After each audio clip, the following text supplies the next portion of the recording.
Hello everyone, thank you for listening to my story. If you haven't fallen asleep yet, you might as well listen to this story, and maybe you will fall asleep soon. Before listening, please like and subscribe first. Of course, the premise is that you really like my content. If you have any thoughts or feelings, please leave a message below. Your opinions will really help me grow. Okay, enough chit-chat. Let's get started. At 6:17 in the morning, I was putting creamer in my coffee when my phone bounced on the metal desk at the police station. The screen showed the police station dispatch number, but I didn't answer it. Instead, I grabbed my coat and rushed out. A homicide report at this time of year was either an accident or a problem. The security door of the apartment in the wealthy area opened faster than usual.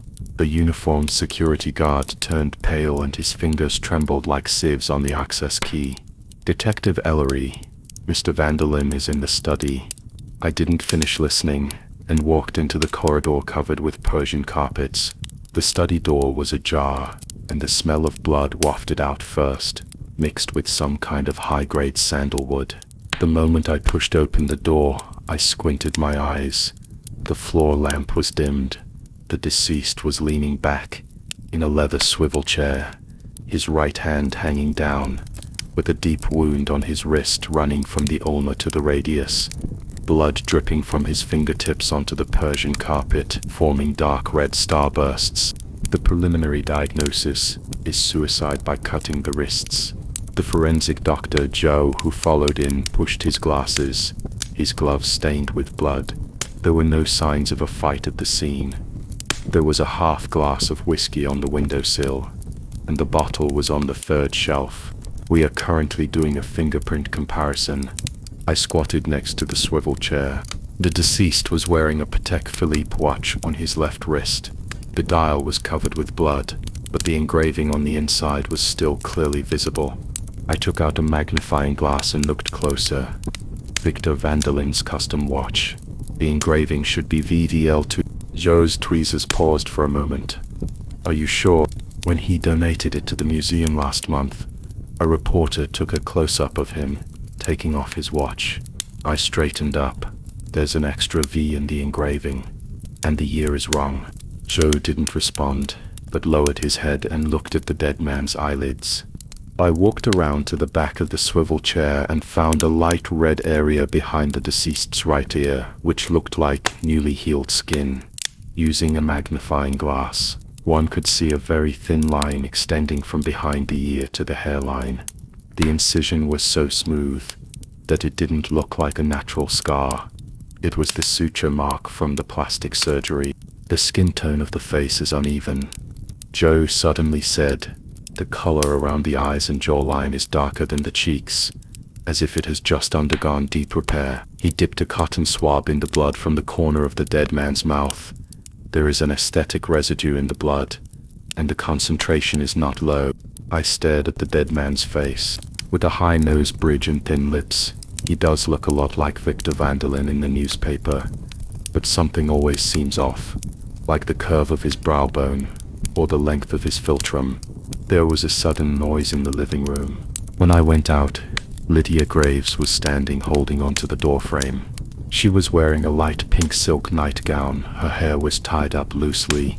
Tears hung on her eyelashes, but her left hand was tightly clenched with a pearl necklace, and her knuckles were white. Detective Ellery, she said, her voice trembling. My husband, please accept my condolences. I took a step back to avoid the scent of rose perfume on her body. I need your cooperation in taking notes. She suddenly leaned forward, her nightgown sliding down her shoulders, revealing her collarbone. I know you will doubt me. Her breath brushed my earlobe. But I can't kill my husband. I stared at her hands, clenching the pearls. Her knuckles grew paler with every word she spoke. Mrs. Vanderlyn, when was the last time you saw your husband? 10 o'clock last night. She took 2 steps back and adjusted her nightgown. He said he needed to check the financial statements and asked me to go to bed first. Her eyes drifted towards the study, then quickly retracted them. He has been under a lot of pressure recently. Tax lawsuits, Carl Hawkes entanglement. I didn't respond. After she entered the guest room, I went back to the study. The sunlight shone through the gap in the curtains, casting a little reflection on the desk. It was the watch. I put on my gloves and turned my watch over. Under a magnifying glass, there are slight traces of polishing on the edge of the engraving of VF 2017, as if the old engraving was ground off and then re-engraved. Zhao, I knocked on the door frame. Are the fingerprint matching results of the deceased out? We're investigating. He looked up, but there's something even stranger. The deceased has calluses on the second joint of his right index finger, which is from boxing. There's no mention of Victor Vanderlin's boxing practice in his profile. I pulled out my phone and pulled out a missing persons report from 3 months ago. Lucas Klein, a former welterweight boxer, disappeared 3 months ago after owing $200,000 to an underground casino.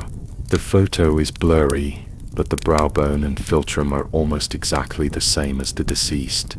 It was already dark when we returned to the police station. I was checking the surveillance footage at the physical evidence department, and my phone was getting hot from the vibration in my pocket. A text message came from an unknown number. Don't look too deeply, pearls can bite. I stared at the screen. The pearls, Lydia's pearl necklace. Xia Wang from the physical evidence department poked his head out and said, "Ellery, we have retrieved the deceased's bank statements. There have been 3 large transfers in the last 3 months, all to the same clinic's account." Which clinic? No name. Zhao Wang shook the USB drive. The account registrant is Aaron Moriarty, a plastic surgeon whose license was revoked 3 years ago. I held the USB drive in my hand, and the night outside the window was as thick as insoluble ink. When the computer was turned on, I glanced at the magnifying glass in the drawer, and my red eyes were reflected on the metal surface. This time, it was not suicide, nor an accident, but someone used his face to exchange for a life, and I wanted to find out who provided this face. I stayed in the police station until late at night holding the USB drive. The blue light from the screen made the wall look gray. The account information of the unknown clinic that Xiao Wang mentioned was jumping on the computer. The bank where the account was opened was a small bank in Chinatown, and the transaction notes only had 3 letters. At 2 o'clock in the morning, I parked my car at the entrance of an alley in East Vancouver.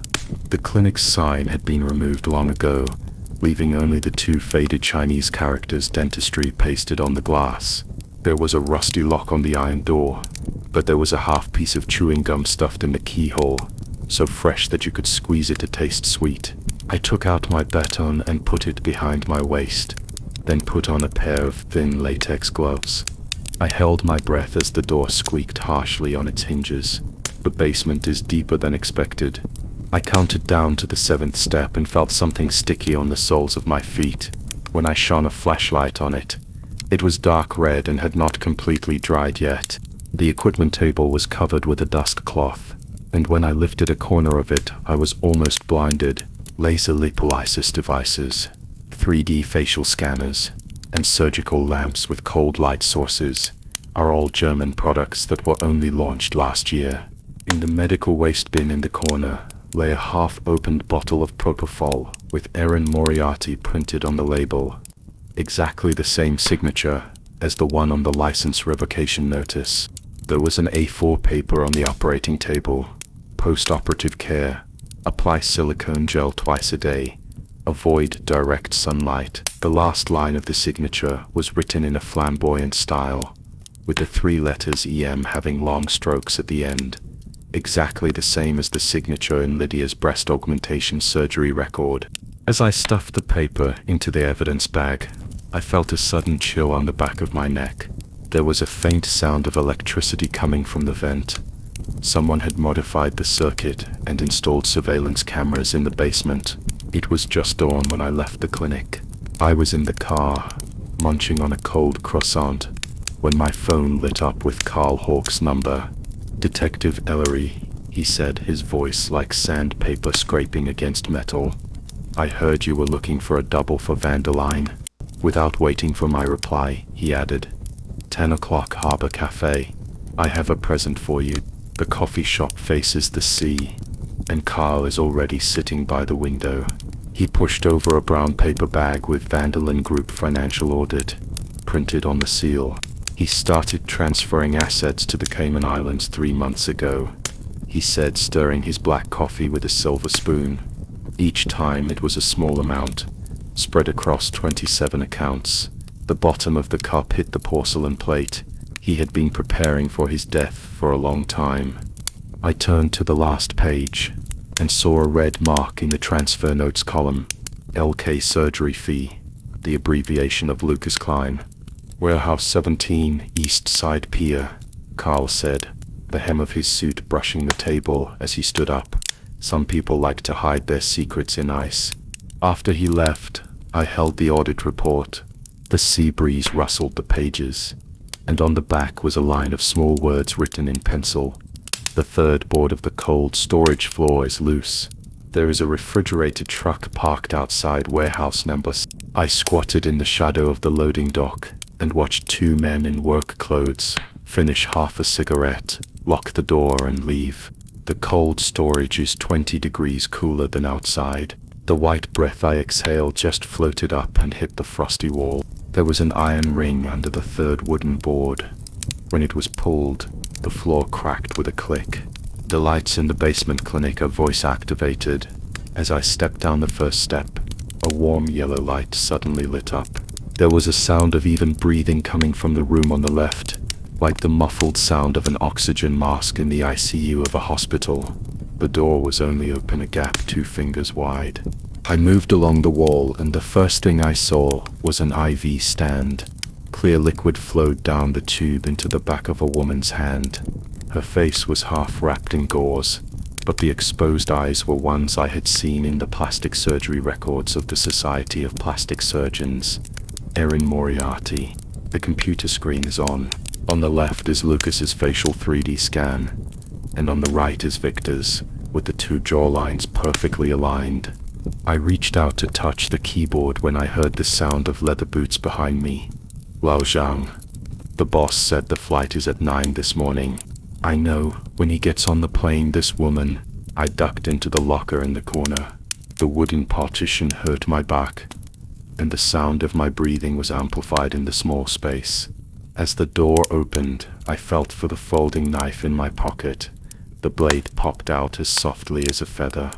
When the footsteps faded away, I rushed over with my back bent. Irene's pulse was slow, and her eyelashes fluttered when I removed the IV. "A perfect face demands a perfect reward," she said, her voice like rusty gears.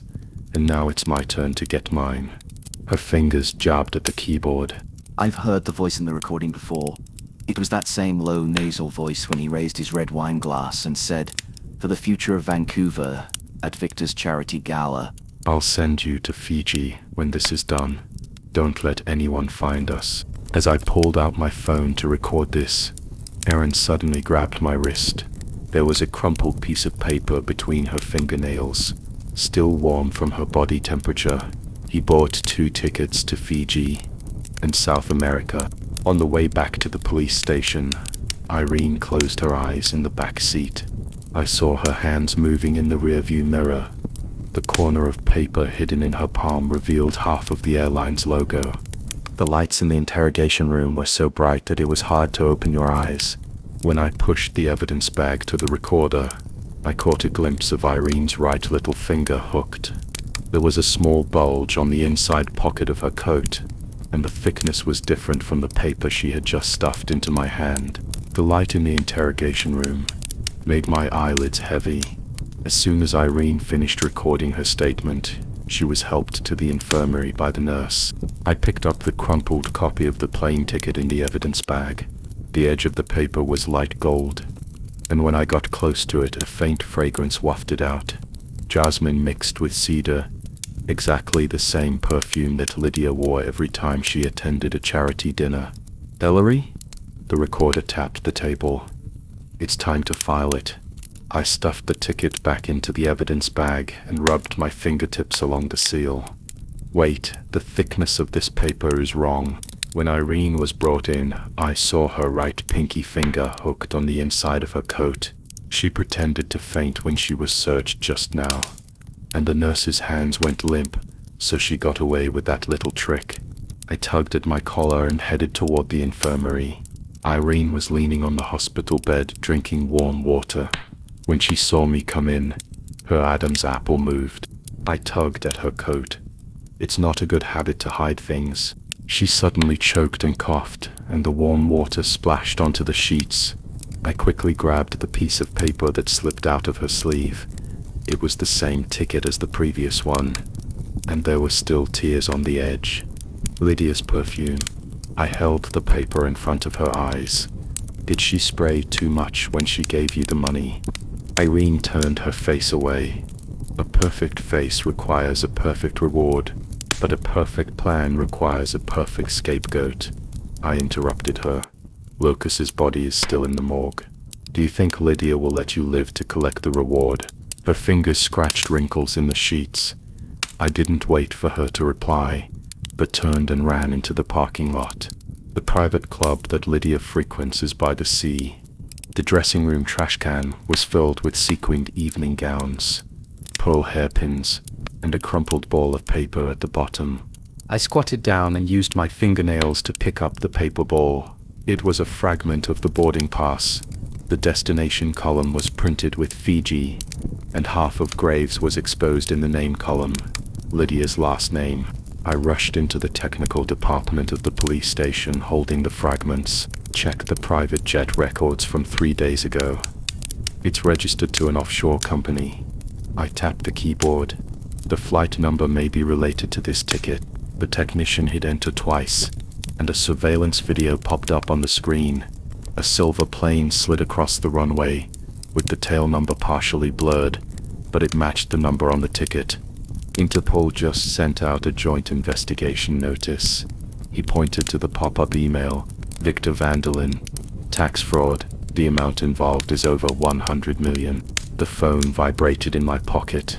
It was an unfamiliar number, so I picked up the phone.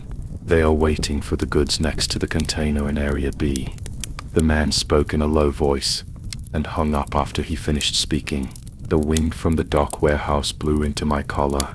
I took out my gun, and turned the safety off. The containers in Area B cast a large shadow, and a black SUV was parked in the shadow.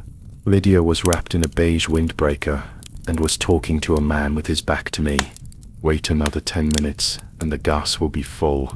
Lydia's voice floated over. What if the police catch up? The man turned around. I nearly bit my tongue. It was Victor. He was not dead. Even the mole on his chin was exactly the same as the photo in the newspaper. I took out the intercom, and was about to press the talk button, when I heard the roar of an engine coming from deep inside the warehouse.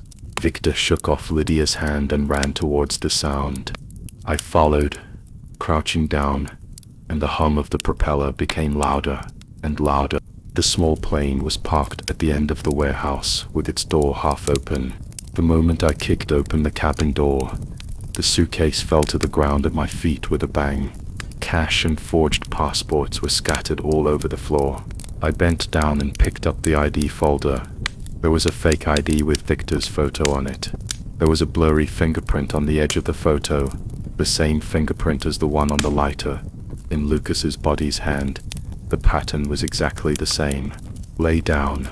Lydia's voice pierced from behind. As I turned around, the gun went off. The bullet flew past his ear and hit the cabin door. I threw myself at the oil drum next to me and pulled out my pistol as I rolled on the ground. You know too much, detective. Lydia fired again, this time at my feet. She turned and ran into the darkness, the sound of her high heels becoming increasingly distant. Victor, I rushed back to the plane. The propeller was already turning and he was getting into the driver's seat. I rushed over to grab his ankle, but he kicked me away. The plane slowly lifted off, its tail lights leaving a red dot under the warehouse dome. I stood there and watched it disappear into the night. Later, flight records retrieved by the airport control tower showed that the private plane did not land at any airport in South America. I held the Fiji plane ticket in my hand. The scent of jasmine still lingered. The phone vibrated in my pocket. It was a message from the technical department. The fingerprint on the boarding pass fragment matches the lock cylinder of Lydia's private safe. The wind blew in through the broken window of the warehouse, making the plane tickets rustle. I took out a magnifying glass and held it to the fingerprint. There was a very shallow indentation at the edge of the photo, as if it was left by the pendant of a pearl necklace. Lydia always said that the pearls were a wedding gift from Victor. Now I know that the string of pearls is another knife hidden under her gentle smile. The printout of the airport control tower's call log rustled under my fingertips. On the flight path map, the green dot of the private plane suddenly turned around off the coast of Peru and headed towards the Pacific Ocean, as if someone was strangling it by the neck. Aaron's recording said, "I'll send you to Fiji when it's done." I pressed the redial button on my phone. "Angela, check the situation at all airports in Fiji within 3 hours." The Interpol liaison officer's voice was filled with electric noise. "We just intercepted the arrival records of Nadi Airport. There is a Gulfstream G550 registered in Panama, and there is a Lucas Klein on the passenger list." I gripped the receiver tightly. Lucas's death certificate was still in the evidence bag, and the morgue label had not been removed from the body. Victor's move was to use the name of the stand-in as a smokescreen. My keyboard clattered as I pulled up Victor's itinerary file. 3 years ago, he transferred his private villa in Fiji to the Ocean Conservation Foundation. The foundation's official website has a photo of Lydia wearing the pearl necklace and smiling as if she had just donated $1 million. "Lydia Graves, what you transferred was not the property but the key." I closed the folder and took out the invitation from the inside pocket of my suit. "She will attend Sotheby's autumn auction tonight, where the item for auction is a Monet's water lilies." The crystal chandeliers in the auction hall were so bright that they made people dizzy. I mingled among the buyers in suits and ties, with a fake Singapore collector badge pinned to my cufflinks.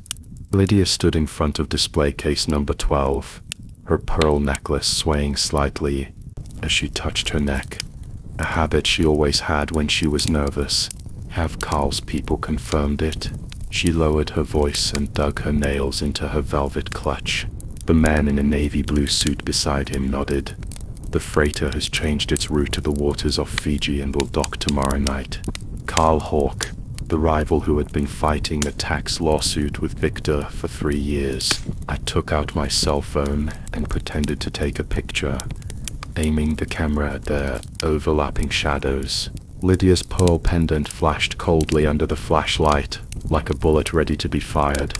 At 2 o'clock in the morning, in the blind spot of the surveillance at Lydia's villa, wearing gauze gloves, I pried open the rear window with a master key. The combination lock of the study safe was an old-fashioned rotary dial, with half a golden hair stuck in the lock core, exactly the same color as the highlights on Lydia's hair. With a click, the USB flash drive in the interlayer is still warm. The sender ID of the encrypted email was LC, and the body of the email consisted of only one line. The arrival date for the Swiss account has been advanced, with the location attached. The man in the photo was wearing a wide-brimmed hat, and the watch on his left wrist was reflecting the sun. The engraving on the inside of the dial was very familiar to me. To my soldier Lucas, the same one worn by Lucas's body. The phone vibrated in my pocket. An anonymous message popped up. "Don't trust Carl, this is a double game. The encryption method is exactly the same as last week's Pearls Bite people." I stared at the screen, my back teeth aching from clenching my teeth. Someone was helping me tear off my disguise in the dark. The coffee in the bureau went cold in its paper cup. I stuffed the USB drive into the evidence bag, but didn't go to the captain's office. The Fiji ticket was at the bottom of the drawer, and the weather forecast at Nadi Airport showed sunny and 28 degrees Celsius. "Ellery?" The intern poked his head in. "The captain wants to see you." I buttoned my suit jacket and fingered the map of Fiji. in my inside pocket. "Please give me 2 days off," I said. "It's my old problem, migraine." When the front desk lady at the resort handed me the room card, I stared at the sea view poster behind her. The white sand beach and the painting overlaps with the background of the photo in the email. Victor's villa is at the easternmost end of the island, and the sea level can be seen through the palm trees. "Do you need to rent a car?" she asked with a smile. I took the room card and rubbed my fingertips over the press pass printed on the back. The forged global travel certificate still smelled of ink. "No." I looked out the window at the coconut trees. I like taking walks. The evening breeze blew in the window, bringing with it the salty smell of the sea. The map of Fiji on the bedside table was blown open, revealing the photo underneath. Victor was standing on the beach, his watch flashing a cold light in the sun. "The moon is very round tonight." I took out a magnifying glass and looked at the pattern on the watch in the photo. That tiny scratch matched the pattern on the watch found on Lucas's body. The suitcase at the foot of the bed was open, containing a miniature camera, a waterproof cell phone case, and a portable fingerprint collector borrowed from the bureau. "Tomorrow, it's time to visit that Lucas Klein." As I folded the map of Fiji into quarters and stuffed it into my trouser pocket, the front desk phone rang. "Mr. Ellery." The girl in the straw skirt poked her head out. "Did your rental car reservation get cancelled?" I pinched the back of my neck. The informant said that the surveillance blind spot near Victor's villa would be submerged during high tide, and renting a car would be more likely to attract attention. "We'll walk instead." I waved my press card. "When looking for material, walking will give you more experience. The sand on the coastline hurts my feet." I walked along the high tide line, each step following the rhythm of the receding waves. On the roof of a white villa 3 kilometers away, the solar panels glowed coldly in the moonlight. That was where Victor's whereabouts were mentioned by the informant. At 3 o'clock in the morning, I touched the back wall of the villa. The camera in the cactus bush turned its angle and the red light turned on and off. The old trick, timed loop. I squatted in the shadows and counted my breaths, and when the red light on the 3rd lap went out, I climbed over the wall. There were fresh tire tracks on the lawn, of varying depth. I took out a magnifying glass. The indentation on the left rear wheel was deeper, indicating that this was a car carrying a heavy load. There were spots of mud on the edge of the trunk lid, mixed with coral debris. This kind of red coral sand is only found on the beaches on the east coast of Fiji. The kitchen window was not locked. I slid in along the wall and found that 3 bottles of mineral water were missing from the refrigerator, and the production date was 3 days ago. There was a half-smoked cigarette butt stuck in the sink filter, a Marlboro mint-flavored cigarette. Victor had quit smoking 15 years ago, and it was what Lucas always smoked in the boxing gym. "The person you're looking for left 2 days ago." A hoarse voice came from behind. When I turned around, my right hand had already reached behind my waist, but what I touched was my press card. "This is Fiji, and I don't have permission to carry a gun." An old man in a flowered shirt leaned against the doorframe, twirling a half-full bottle of rum. The tattoo on his wrist was a faded image of crossed daggers, the same insignia of the smuggling gang I had photographed at the Vancouver docks last week. "Ethan's people." He tossed me a note. "Carl Hawke told me to tell you, don't waste your energy." I clutched the note. On it was the room number of the resort, exactly the same as the number on my room card. The hallway carpet sucked at my heels as I walked back to my room. The door of room 307 was ajar, and the light leaking through the gap cast a triangle on the carpet. I took out a miniature camera and put it on my collar.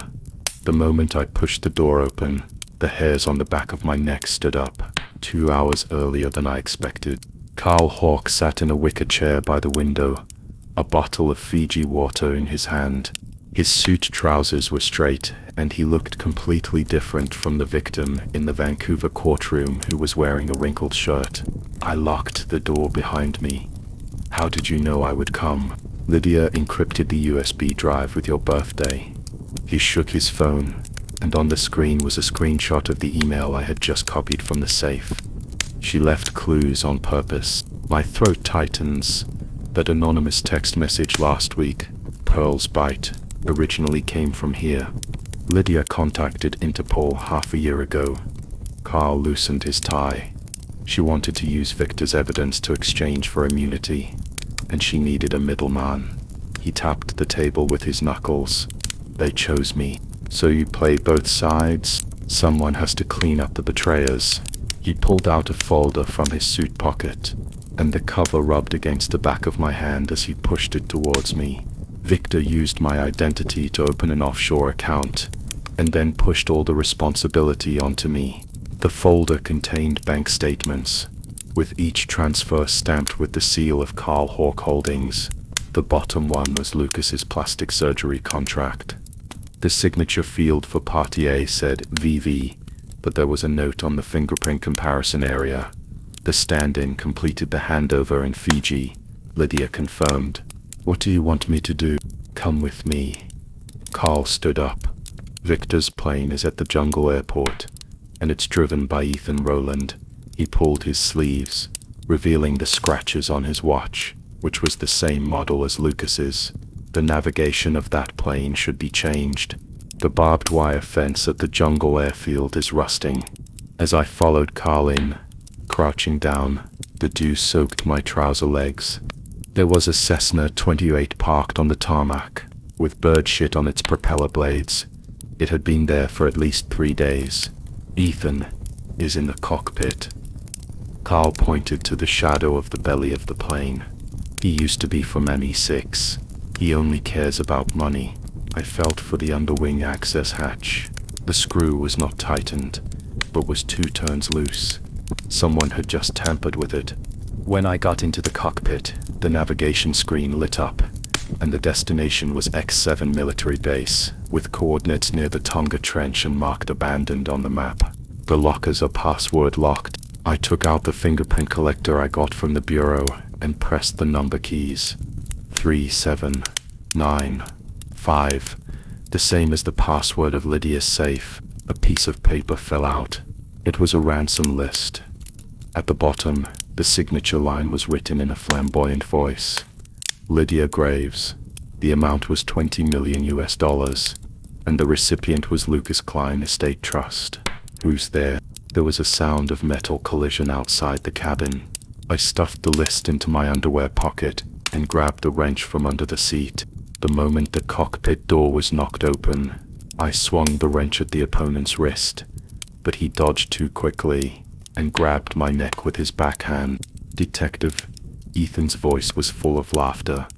Didn't Carl tell you who I was waiting for? He had a gun on his back, the barrel pressed against my ribs. I glimpsed a half photo sticking out of his inside suit pocket. Victor and Lydia's wedding photo with the Fall Guy Project, ended in Fiji. Written on the back, Carl wants Victor to die here. Ethan leaned close to my ear. Explosion. Plane crash. He can't be brought to court alive. His fingertips rubbed my pocket. The list in your hand will bury Lydia as well. I slammed my knee into his calf. He loosened his grip in pain, and I rushed to the fuel valve. The moment the metal valve was knocked open, the smell of gasoline rushed into my nostrils.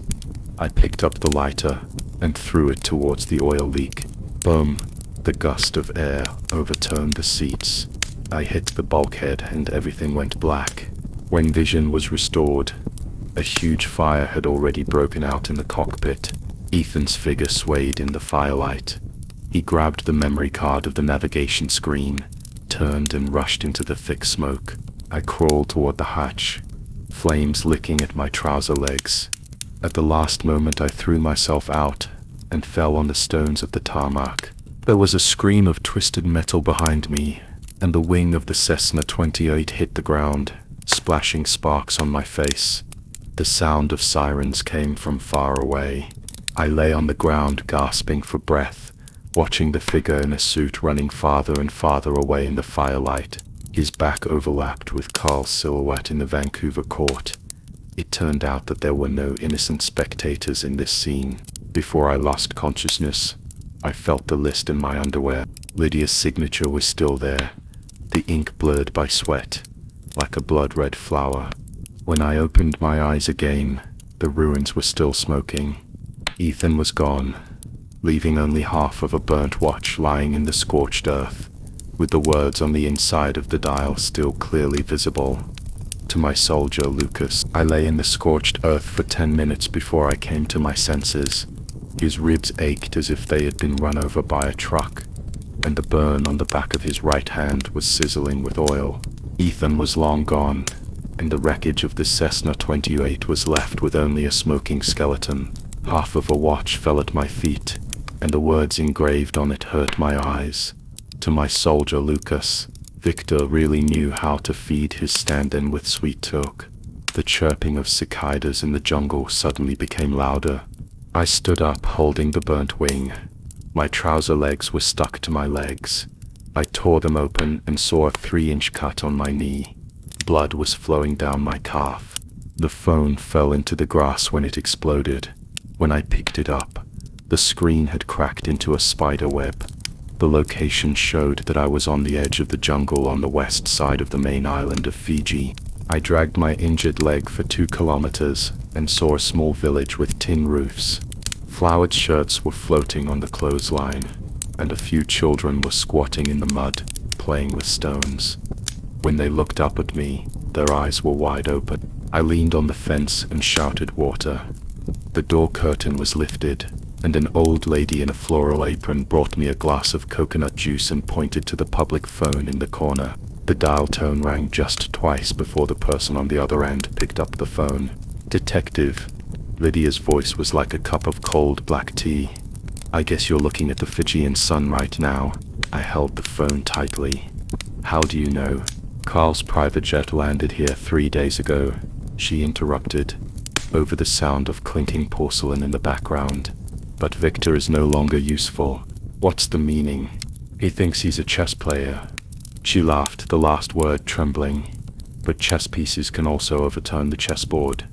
The phone was hung up with a click. I stared at the watermarks on the receiver, and cold sweat broke out on the back of my neck. Lydia's pearl necklace stopped rubbing. She didn't wear the necklace to hide her nervousness. The military base is 3 kilometers northeast of the village. I borrowed a broken motorcycle, and when I turned the throttle to the maximum, the wound twitched in pain.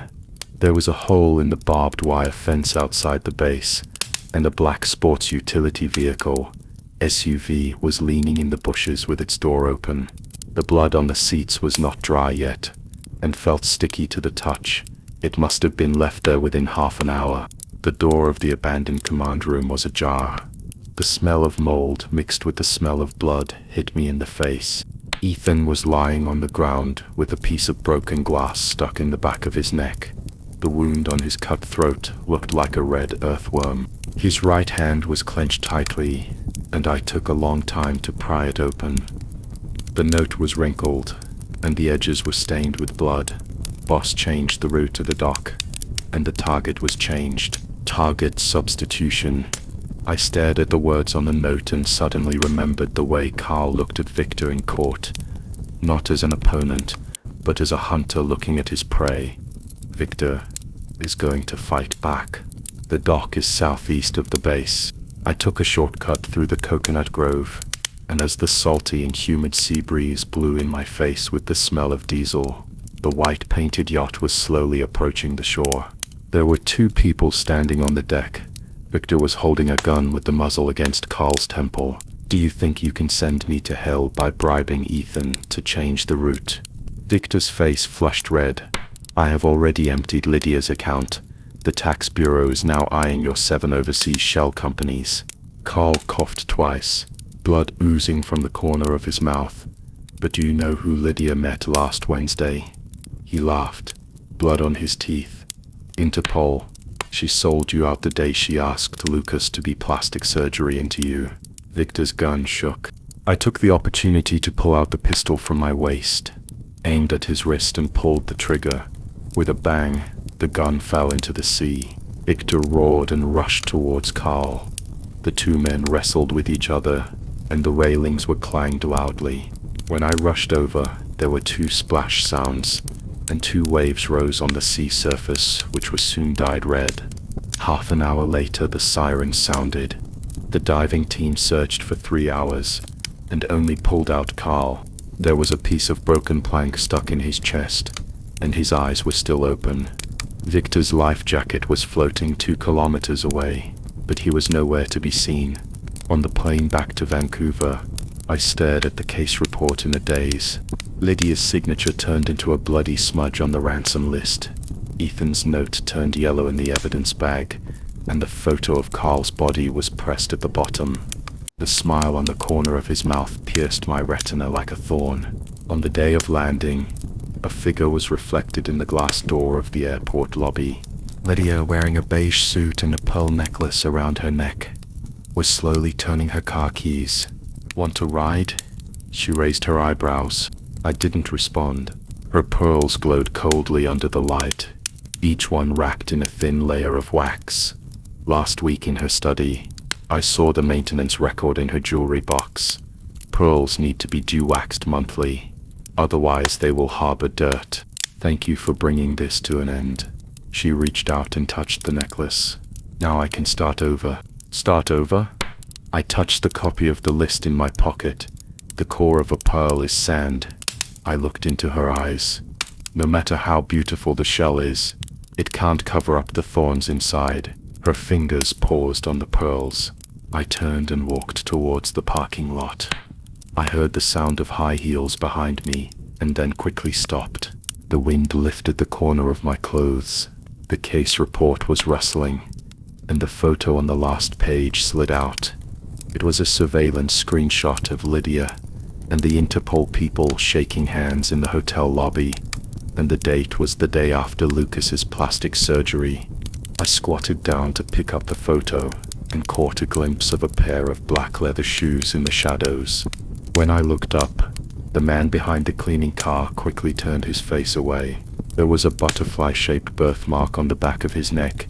That was the logo of Interpol's Special Task Force. On the way back to the police station, I locked the report in a drawer. It started to rain outside the window, and the watermarks on the glass turned the neon lights into red lines. I took out my magnifying glass and focused it on Lydia's signature, ink mixed with fine gold dust. Exactly the same security mark that appears on her foundation's checks. The phone vibrated on the table. It was a message from the physical evidence department. The broken glass in Ethan's wound detected trace amounts of anticoagulant residue. I closed the magnifying glass and stared at the rain outside the window. Some of the thorns had just pierced my flesh. The rain had not stopped when I parked my car in the underground garage of the police station. The sound of the wipers scraping across the windshield was like a blunt knife, cutting my nerves again and again. Old Jim from the physical evidence department was waiting for me in the corridor, holding a sealed bag in his hand. In the bag was Lydia's pearl necklace, the third bead emitting an unnatural glow. "What you asked me to check," he shook the bag, "was found under a microscope. There's a chip embedded in this bead, smaller than a grain of rice." I took the sealed bag. The wax layer on the surface of the pearl was scratched with a fine mark, like a small healed wound. "Can you take it out? We need to use a laser knife." Lao Jean pushed his glasses. "But the password is locked. Even if we take it out, we can't read the data." I walked into the office, holding the sealed bag, and locked the necklace in the evidence locker. In the drawer was a flight log printed out the night before. It was sent by Isabel from Fiji. After the incident, Lydia flew to Sydney and sat in a cafe with a man in a baseball cap for 20 minutes. When the surveillance screenshot was enlarged, the man's profile looked like a carving knife. I dug out Lucas's file, and the photo of his brother fell out of his household registration book. Marco Klein, with a 3-centimeter-old scar on his left eyebrow. The action of the man raising his hand to touch his brow bone in the screenshot is exactly the same as when Lucas was questioned before his death. The phone vibrated on the table. A prompt from an anonymous mailbox popped up, and the attachment was an MP4 file. The video was blurry as if covered by fog, A man in a dark green suit was tied to a chair. His blindfold had slipped to his nose, revealing half of his face. It was Victor. His throat moved, wanting to say something. A woman's voice came from outside the camera. The voice was very low, but highly recognizable. "Do you think you can get away with it by bribing Lydia?" Victor in the picture suddenly struggled violently, and the legs of the chair hit the ground with a clanging sound. The woman walked in front of the camera, sunglasses covering her eyes, her pearl necklace flashing at her collarbone. "Your life has long been mortgaged to a more ruthless person." When she raised her hand, the pearl string on her wrist flashed an arc of light. The video suddenly stopped. The body of the email only contained one line of text. "She is waiting for you." I held the phone upside down on the table and pressed my knuckles to my temple. The magnifying glass on the windowsill reflected the light, revealing a crack on the tabletop. The direction of the crack was exactly the same as the anti-counterfeiting gold powder on the Lydia Foundation check. The Fijian embassy is located in the city center financial district. Robert Shaw's office was filled with sandalwood. He leaned back in his leather chair and tapped his fingers on the table. "Detective Ellery, Miss Lydia's charitable donations are a public record, but 30% of the donation went into a special account of the Fijian Treasury." I flipped open my notebook. "You just passed a new overseas investment tax exemption bill last month." His fingers paused. The sandalwood suddenly became pungent. "You're investigating too much," he said. "Some things are not good for the police if they know too much." Like the boxes she shipped out in diplomatic parcels? I leaned forward. Each box was labeled medical equipment, but they actually contained the assets that Victor transferred. Robert's Adam's apple moved. "There's someone behind her." He suddenly stopped talking and glanced at the clock on the wall. "I suggest you stop investigating." The rain stopped when we left the embassy. The phone vibrated in my pocket. The text message came from an unknown number. "Dark Sea. The man in the gray windbreaker can help you." Area C was filled with containers, and the sea breeze carried the fishy smell into the collar. A man in a gray windbreaker leaned against an oil drum, his hat pulled low. "Is he Marco's informant?" I asked. Without looking up, he took out a photo from his arms. The photo, with frayed edges, showed two men arm in arm, Lucas and Marco, with a boxing gym's punching bag in the background. "Didn't my brother die unjustly?" He sneered. He was silenced. On the back of the photo was written in pencil a number. "The chip's initial password," he said. "Lydia thought she could hide it from everyone, but my brother recorded it before the operation." "Why help me?" "Because Lydia also wants my brother to die." When he looked up, there was a birthmark under his left eye that was exactly the same as Lucas's. "The money she gave is not enough to buy a life." I walked back, holding the photo, and in the shadow cast by the container, a reflection flashed by. It was a surveillance camera. When I returned to the police station, the light in the physical evidence department was still on. Lao Jean held up the chip and nodded at me. "The password has been entered." The moment the computer screen lit up, I held my breath. The top of the file list lies an encrypted folder named Phoenix Project. Lao Jean tapped on the keyboard. "It needs to be further decrypted, but..." He pointed at the file name. "This project has been listed in Interpol's cold case files for 3 years." I stared at the words Phoenix Project and felt a chill on the back of my neck. The moon outside the window was covered by clouds, and the screen was glowing a bluish-gray light. Some of the thorns had indeed just pierced into the flesh.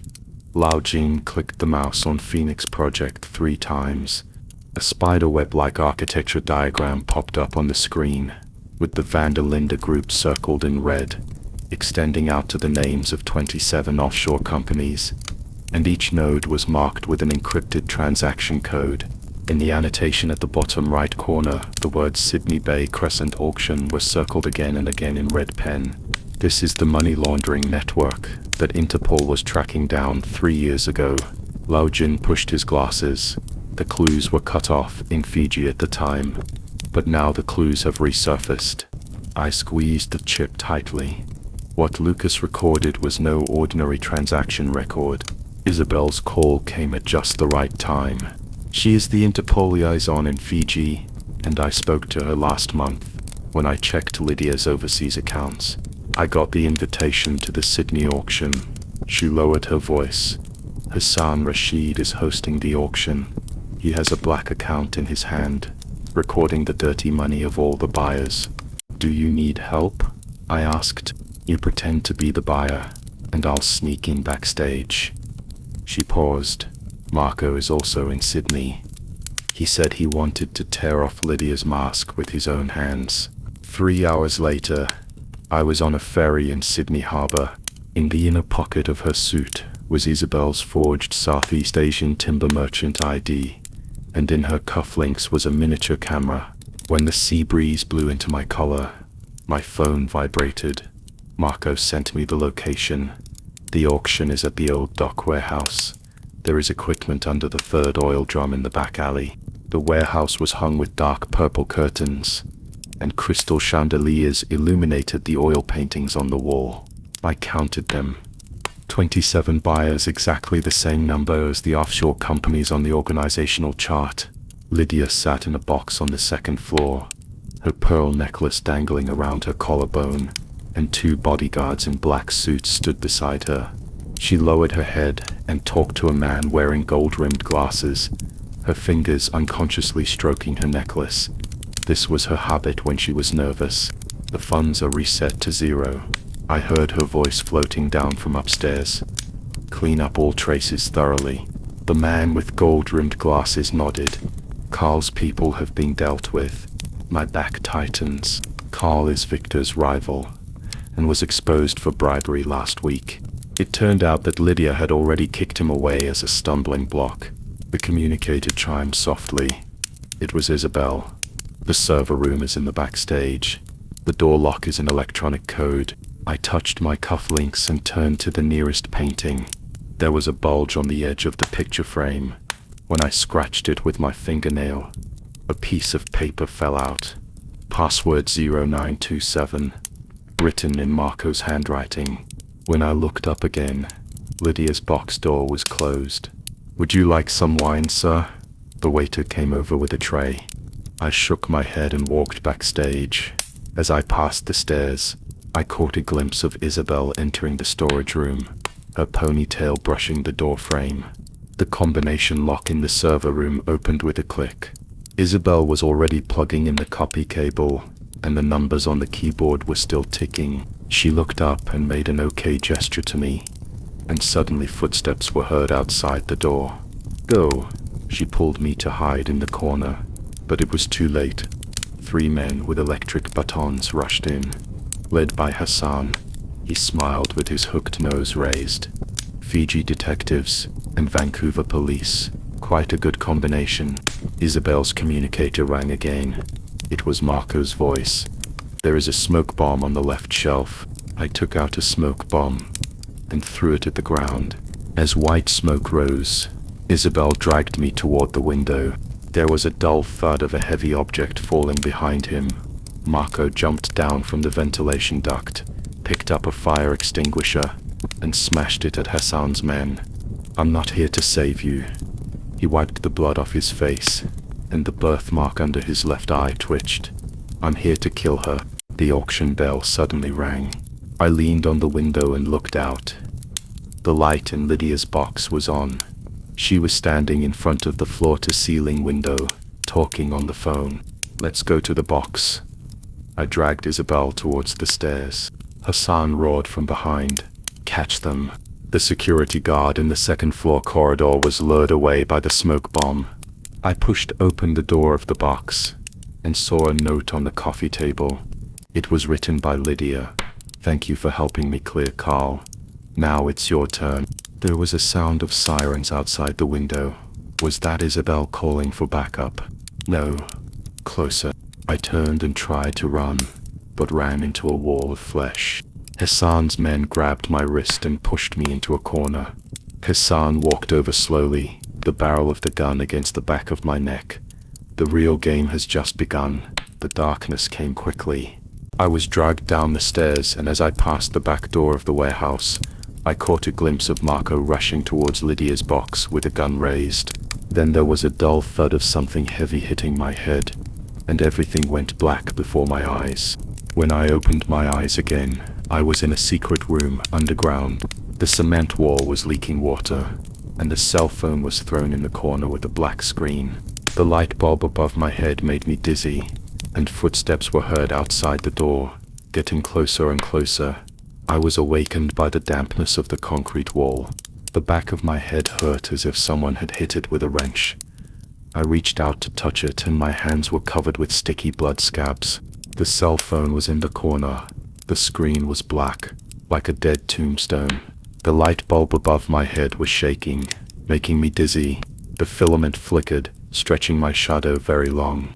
I stood up by holding onto the wall, and cement debris pierced into my palms. When my fingertips rubbed against the third brick, it suddenly sank half an inch. The brick was loose. He dug his fingernails into the cracks between the bricks and tried hard to pry them apart. The brick made a slight sound when it fell to the ground, and a piece of metal smaller than a coin fell out. It was a miniature eavesdropping device. There was a note underneath, crumpled and printed in crooked handwriting. "Don't trust Victor. He's a decoy." My hands were shaking as I held the note. 3 days ago, the Bureau received a video in which Victor was tied to a chair with bruises on his face, saying, "Lydia wants to kill me." Now that I think about it, the bruises were so symmetrical, like makeup. The iron door was kicked open with a clang. Hassan was smoking a cigar, and 2 of his men were holding my arms behind me. Awake? Time to get on board. "Where's Isabel?" I struggled. "Interpol." Hassan laughed. "When she was trying to decrypt the server password, I had someone spike her coffee. Now it's you we should worry about." He patted the back of my neck. "Your lady Lydia is going to send you to meet the real Victor." The smell of diesel from the freighter was so choking that it was hard to open one's eyes. The iron door of the bottom cabin creaked open, and I was pushed in. There stood a man in the center. He was wearing the dark gray suit that Victor often wore, with a loose collar, revealing an old scar on his collarbone that was caused by a steel bar on a construction site 3 years ago. I checked his medical records. "Who are you?" "I'm Victor." His voice was as hoarse as sandpaper. Or rather, I used to be. He rubbed the second button of his suit with his fingertips. "Lydia found a replacement 3 years ago. I thought I was a chess player, but I ended up being a chess piece." "Why didn't she kill you?" "She needs a dead husband." He forced a laugh that was uglier than crying. "Inheritance requires a death certificate, and tax settlement requires a deceased person's account. Once all the assets are transferred to her name, I will commit suicide, just like Lucas." The bottom cabin shook suddenly. The roar of the freighter starting up made the iron frame buzz. Hassan's men made gun gestures at me as they locked the door. "You'll be on the high seas in half an hour, and no one can save you." The phone lit up in Victor's pocket. He took it out and saw a text message from Isabel on the screen. "Location sent. Police will arrive in 5 minutes. The jammer is on the 3rd pillar at the bow." She didn't drink the coffee. Victor handed me the phone. "Lydia installed a bomb on the bottom of the ship. The countdown is 3 hours. He pointed to the hydraulic pliers in the corner. "Cut the chain, and go to the deck." The moment the chain broke, the alarm in the bottom cabin rang. I kicked the hatch open and ran into the customs searchlight. Isabel was standing on the dock, holding up a megaphone and shouting, "Jack, there's a jammer on the bow." I ran to the deck with the wind blowing into my collar. Lydia stood at the bow, her pearl necklace glowing coldly in the moonlight. She was holding the remote in her hand and raised her eyebrows when she saw me. 5 minutes faster than I expected. "You lose," I gasped. "The police boat is right behind us." "Lose." She pressed the remote control, and a muffled sound came from the bottom of the boat. Seawater poured in from the cracks in the boat. I made Victor fake his death, Lucas really die, and Carl be regarded as the murderer. Now all the clues are cut off. On this ship. She retreated to the side of the ship. As for me, she pulled off her pearl necklace and threw it into the sea. Lydia Graves is dead. Tomorrow, a widow named Claire Carter will go to Switzerland with a legacy of $2 billion. The boat tilted even more. I rushed over to grab her wrist, but hit nothing. The moment she jumped into the sea, the waves swallowed up all the sounds. As the seawater poured into my nostrils, I touched the pearls in my pocket. They were the necklace that broke when she jumped into the sea and rolled into my sleeves. When I opened my eyes again, the smell of disinfectant made my nose sore. I tried to raise my hand, but the strap hurt my wrist. The ceiling was dazzlingly white. Someone was speaking in my ear, and the voice sounded as if through a layer of frosted glass. Sydney Hospital, in a coma for 72 hours. There are seagulls calling outside the window. I stared at the medicine dripping down the infusion tube, and suddenly remembered the note in the secret room in the basement. Don't trust Victor. But if Victor is also a stand-in, then where is the real Victor? The smell of disinfectant makes my nose sore. I moved my fingers, and the strap on my wrist left a red mark. The hospital tied it up because they were afraid that I would struggle while unconscious. Woke up. Isabel's voice came from the left. I tilted my head and saw her sitting on a plastic chair, the cuffs of her police uniform stained with salt and her hair tied in a messy ponytail. In her hand she held a waterproof envelope, the cover of which was still dripping with water. You were clutching a pearl when the ship sank. She pushed the envelope toward me. We opened it and found a microchip embedded in the pearl shell. I pulled off the tape, and a photo slid out of the envelope, an enlarged cross-section of the chip, with half a piece of garbled code stuck in the hair-thin circuit network. Only part of it has been restored. Isabel frowned. The rest requires higher authority. I stared at the photo. The note in the underground secret room that said, "Don't trust Victor," suddenly exploded in my mind. If even Victor was a substitute, then Lydia's plan was far more complicated than I thought. Looking for Shadow, Isabel said suddenly, a former cryptographer from the intelligence department, now taking shady jobs. I got in touch through Robert Shaw and he wanted Bitcoin. How many? 7 figures. She took out her phone. I convinced the director to transfer it through the overseas account of the evidence division. 3 hours later, the mailbox rang. The document is titled Phoenix Testament. I clicked on it, and my pupils suddenly shrank. Carl Hawk's time of death was 2024 3:15. Victor's was 2024 5:20, and Lucas's was 2024 6:7, which was exactly the same as the actual date of their accidents. Last line. Ultimate beneficiary. Lydia Graves. Isabel's voice was tense. She had been arranging the deaths of these people for a long time. I flipped through the Charity Foundation archives. In the past 5 years, Lydia has invested $300 million in Fiji, Tonga, and Vanuatu in the name of improving medical care in Pacific Island countries.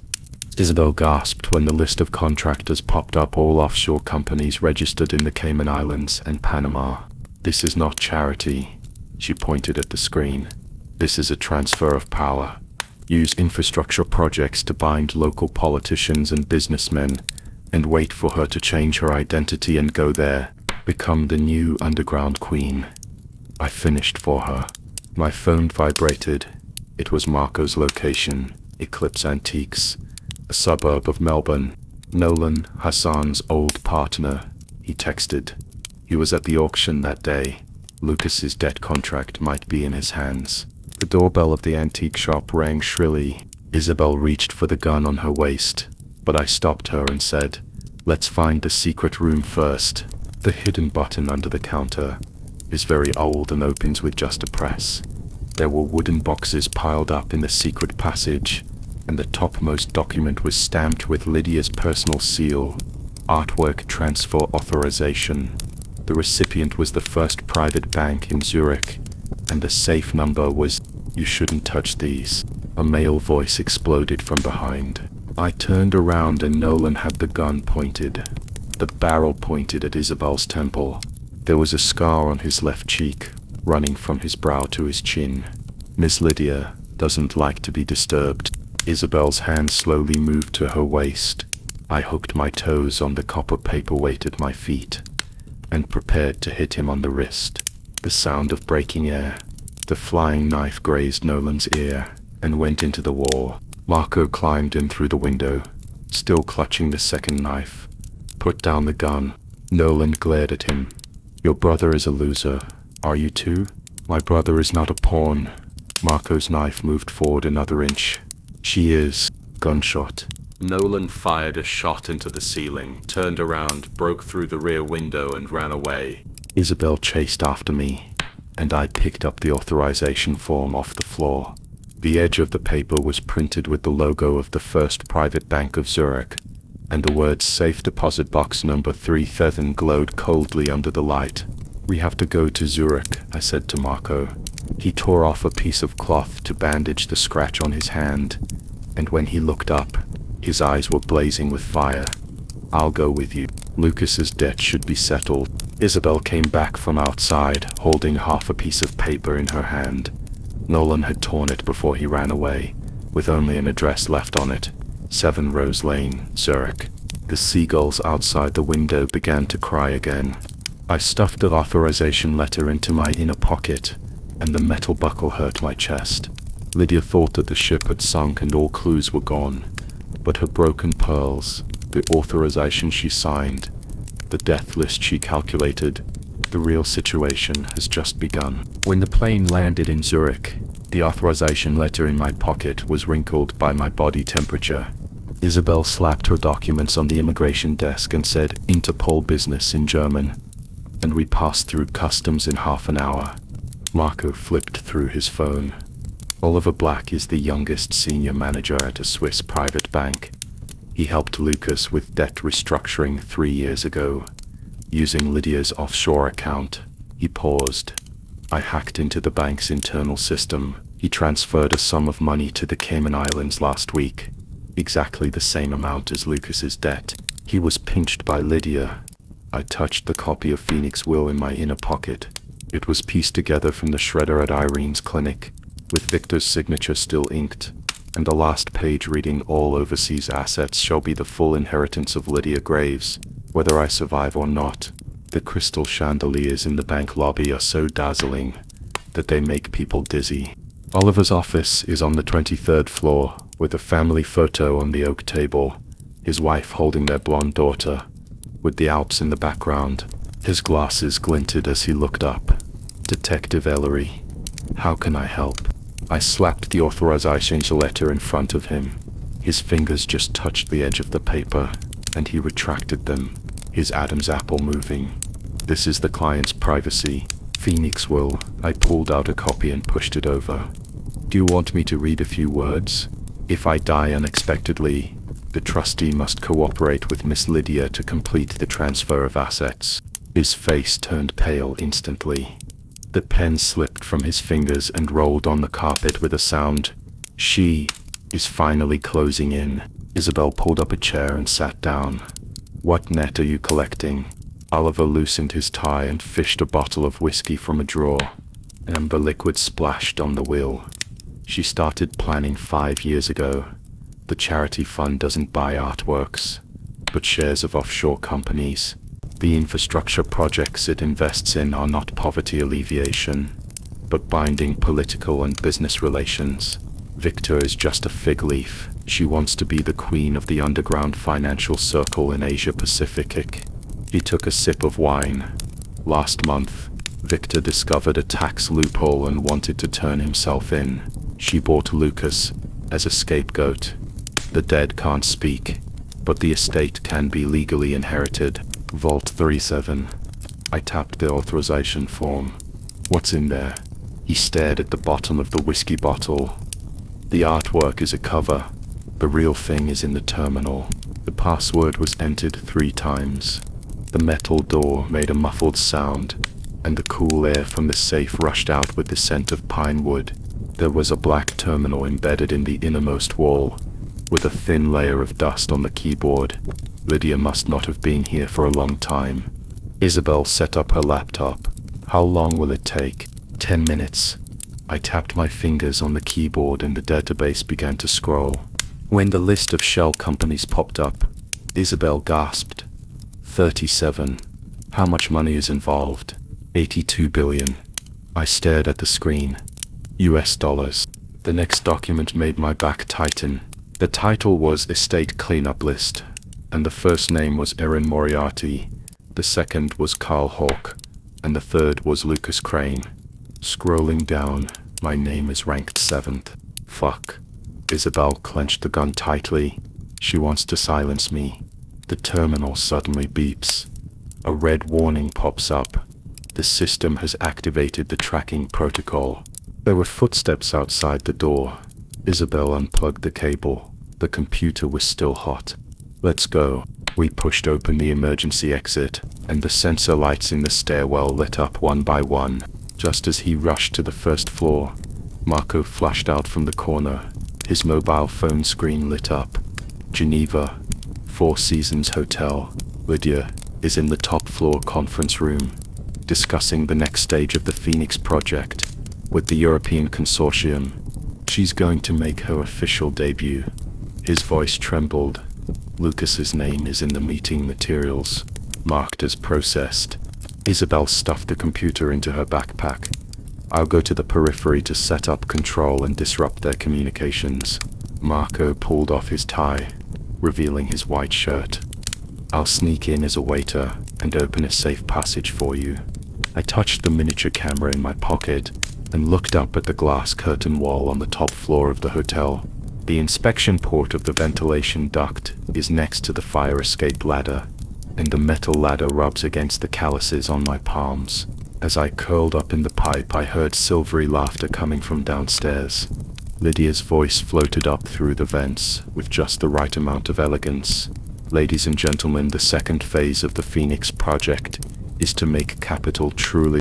I held my breath, my finger on the camera switch. Her shadow swayed on the glass curtain wall like a black swan spreading its wings. Dust from the pipes fell into my eyes and I blinked. It's time for this swan to break its wings. The dust from the ventilation duct rushed into my nostrils, and I held my breath. Lydia's voice was like a steel wire soaked in honey, seeping through the metal mesh. Ladies and gentlemen, the final chapter of the Phoenix project is to make all threats become history. There was a crisp sound of glass tapping against each other on the conference table. Faking death is an art, she chuckled. The Vancouver apartment 3 months ago was just an appetizer. I clenched the tiny camera. On the screen, she slid her fingertips across the tablet, and a string of names popped up on the projection wall. Erin Moriarty, Carl Hawke, Lucas Klein. When I scrolled to the 7th line, my temples began to throb. She pronounced the initials, Vancouver Police Detective Jack Ellery. The hair on the back of my neck stood up. The ventilation duct was as narrow as a coffin, and my forehead was pressed against the iron sheet. When I bought coffee at the pier last week, the man in the black windbreaker turned out to be no stranger. The countdown has begun. Lydia's voice was sickeningly sweet. When he finds out that he's on the purge list, bite, the buzzer sounded, indicating that the communication was interrupted. I heard Marco curse downstairs. Jammer activated. Isabel's walkie-talkie came with a noise. The perimeter is blocked. They can't escape. The opportunity has come. I unscrewed the vent, and my palms hurt from the metal ladder. When he jumped down, his leather shoes hit the corner of the table, and 7 pairs of eyes turned at the same time. Lydia's pearl necklace gleamed. She didn't hide, but smiled. Detective, are you coming to my farewell performance? I pointed the gun at her heart. It's over. Oh? She turned around and pressed the secret button on the corner of the table. The lights suddenly went out and the projection screen dropped down. In the picture, I am standing on the Vancouver dock, holding a pearl in my hand, whispering to the sea breeze. Did she win? Blood rushed to his ears. This is a clip of me squatting at Lydia's old house last Wednesday. The pot of withered roses on the windowsill turned out to contain a bug. You think you're hunting. Lydia's voice was shrouded in darkness. But in fact, you're just a number on the list of prey. With a click, the light came on. Oliver came out from the corner, holding a gold-stamped document in his hand. Detective Ellery. Miss Lydia has a deal. He pushed his glasses. Arrest her. The self-destruct protocol is activated, and the flow of 8.2 billion funds will disappear forever. Let her go. All the evidence is in the Swiss bank vault. I stared at the papers in his hands. Lydia's signature is in the lower right corner, with the red ink smudged a little, like a drop of solidified blood. Choose. She ran her fingertips over her pearl necklace. Do you want to put me in jail, or let those tax criminals go free forever? The clock in the conference room went off by 7 seconds. I thought of Lucas's blood vessels that were burned by the anesthetic, and of Irene's tears as she was strapped to the operating table. His finger was on the trigger. Handcuffs. Lydia didn't move. She took off her pearl necklace and gently placed it in my palm. The pearl still had body temperature, like a hot bullet. Some pearls are born to pierce people's hearts. She raised her hands. Please, detective. She smiled at me through the car window as the sirens of police cars cut through the Geneva night sky. That smile was like a needle piercing the back of my neck. 3 days later, Interpol announced that it had solid evidence. I stood at the window of the Vancouver police station, watching the horizon tear the sunset into pieces. The pearl necklace glowed coldly in the evidence bag. A note from Isabel was stuck on the bag. Sent to the Zurich laboratory. Scan results will arrive in 3 days. I touched the bag. The lines of pearls contained Lydia's unspoken words. Perhaps the game has just begun. The pearls in the evidence bag glowed a cool white under the laboratory lights. When Isabel called, I was holding a magnifying glass to the edge of the bag. The extremely fine spiral pattern on the surface of the pearls looked very much like the path that Lydia's fingertips traced every time she touched her neck. Lin Waner is here. Her voice was filled with electric noise. She said this thing is harder to crack than the vault of a Swiss bank. Lin Waner is an old acquaintance of Isabel. I have seen her photo in the Interpol file. She has short hair and a 2-centimeter scar on her left eyebrow. At this moment she was squatting in front of the operating table in the Zurich laboratory. There were 10 screens in front of her. The one in the middle was showing a 3D scan of the pearl. There was a metal particle, the size of a grain of rice in the core, like a bullet wrapped in sugar. Quantum encryption. She tapped the keyboard. The trigger condition should be bound to Lydia's biological characteristics. She turned to look at me. Are you sure she didn't leave you a suicide note? I touched the evidence bag. When she pressed the necklace into my palm 3 days ago, her fingertips pressed on the third pearl for half a second longer. It was an irregularly shaped one, smaller than the others. Oliver is here. Isabel pushed open the laboratory door. The Swiss bank manager was dressed in a neat suit and holding a brown paper bag with the Vanderlyn Group's Firebird logo printed on the seal. Additional agreement. He pulled out a piece of paper and pushed it over. If Lydia is detained for more than 72 hours, 17 servers around the world will simultaneously execute data self-destruction. He pushed his glasses, including tax records, capital flows. He paused. All electronic evidence that can prove her involvement in the crime. I glanced at the clock on the wall. Lydia had been arrested 3 days ago, and there were still 48 hours left. Lin Waner suddenly smiled. You need a back door to the Swiss bank. She turned her chair to face us. But you need a biometric card, Robert Shaw's. Canadian diplomat to Fiji? Isabel frowned. He has diplomatic immunity. He helped Lydia transfer assets 6 times. Lin Waner pulled up a series of transfer records. The most recent one was 3 months ago, from the Cayman Islands to an offshore account in Fiji. She pointed to the last line of payees. The account name is Phoenix Fireseed. I remembered what Lydia said when she was arrested. It's your final performance. It turns out that Phoenix is not a metaphor, but a code. Robert's apartment is in the old town of Geneva, and the cast iron stairs creak when you step on them. He answered the door in a bow tie, a glass of whiskey in his hand. Detective, I have the right to refuse. Take a look at this. I slapped the printed list on the entryway cabinet. It was the estate liquidation list recovered from Lydia's private mailbox. The third to last line clearly read, Robert Shaw, Fiji account. There is a risk of exposure. His fingers trembled. The bottom of the whiskey glass left a wet impression on the wood.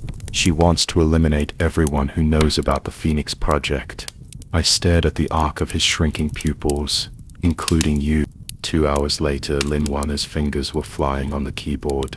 Robert's biometric card was placed on the card reader with a beep.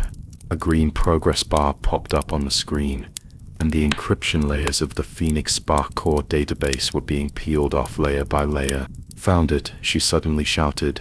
The middle screen showed a countdown. Next to it is a red button labeled Self-Destruct Protocol Startup Port. A termination code is required. She typed quickly, but the system has added voice verification. Isabel dug out the old documents she had copied from the Vandalin group, and the papers rustled under her fingertips. Found it. She pointed to one of the pages. The first article of the Phoenix Will. I voluntarily give up my original identity in exchange for a new life. I leaned over. The words were written by Lydia herself, the ink of the pen spreading across the page like a withered rose. Lin Wanner took a deep breath and read the sentence into the microphone. The system was silent for 3 seconds. The countdown numbers suddenly began to move backwards and the red button turned gray. Isabel breathed a sigh of relief, and Robert wiped the sweat from his forehead. But Lin Wanner didn't move. She stared at the corner of the screen, where a string of characters flashed by as fast as a shooting star. Backup node. She called up the tracking record. An old building in Shinagawa District, Tokyo. I took out my cell phone and dialed Marco's number. Lucas's brother is now an insider in the black market. Last time when I chased Victor in the dock warehouse, he helped me get the shipping list. Get ready to go to Tokyo, I said into the phone, and bring something that can get through customs. It started raining outside the window. The pearl necklace was still in the evidence bag, and the spiral patterns glowed faintly in the rain and mist. Lydia said, "Some pearls are born to pierce the heart." And now I understand. She didn't pierce my heart. She pierced the whole situation. Lin Wanner said softly, as she packed up her computer. She had already calculated it. 72 hours is enough time for the backup node to start up. Enough time for us to think we had won. I stared at the Tokyo coordinates on the screen. The raindrops hit the glass, turning the string of numbers into blurry spots of light. Marco's text message popped up. See you at Narita Airport tomorrow morning at 6. This game has just turned to the next page. The rain at Narita Airport is more muggy than in Vancouver. Marco was wearing a black hoodie and carrying an aluminum toolbox. Last time he said it contained legal repair tools, but the lockpick he pulled out was shinier than my police badge. Fujiwara's shop is in Shibuya, at the end of Hachichome Alley. He wiped the rain off his face. The old man only accepts cash. He wants US dollars, old bills. I patted my inner pocket, which contained the Lydia pearl necklace I had snatched from the evidence room. The pawn shop owner said I could get it for 30,000. The doorbell of the antique clock shop rang like a rusty gear. A pale face appeared behind the counter. There was a scar at the end of the eye running from the cheekbone to the jaw. Detective Ellery. His voice sounded like sandpaper cleaning glass. Are you looking for an old pocket watch or some old information? Marco placed the aluminum box on the glass case. The shadow list. Fujiwara tapped the counter 3 times with his fingers. A yellowed piece of paper floated out from under the glass, and the names smeared in ink made my pupils contract. Watanabe, from the Taxation Bureau of the Ministry of Finance. Carter, the FBI liaison officer in Tokyo. And Chen, the Asia director of Interpol. Lydia is going to clean them up. I pinched the edge of the list. Why? Because their pens can pierce the eggshell of a phoenix. Fujiwara pulled his collar, revealing the crow tattoo on his collarbone. But the list is not hers. The phone vibrated in my pocket. After Marco answered the phone, his face was as gloomy as the clouds before a rainstorm. Sato is here, at the Shinjuku Izakaya. The aroma of grilled skewers in the izakaya is mixed with the scent of sake. Misaki Sato was wearing a beige windbreaker. Her hair was neatly tied up, and there was a missing corner of her left earlobe. Marco said it was caused by shrapnel when she blocked a bullet for him. Obsidian. She dumped her beer glass on the table. It's an organization that specializes in cleaning up the mess for the rich and powerful. Lydia is just their puppet. I took out the list and pushed it over. She glanced at it and tapped her nails on the word Chen. This is not a purge, it's a blood transfusion. They want to replace the supervisors with their own people and turn the Phoenix Project into a perpetual motion machine. Archive room. I suddenly said, there is an archive room in the basement of Fujiwara's store, where paper backups are hidden. Marco raised an eyebrow. How do you know? Ink marks on his wrist. I pointed to my palm.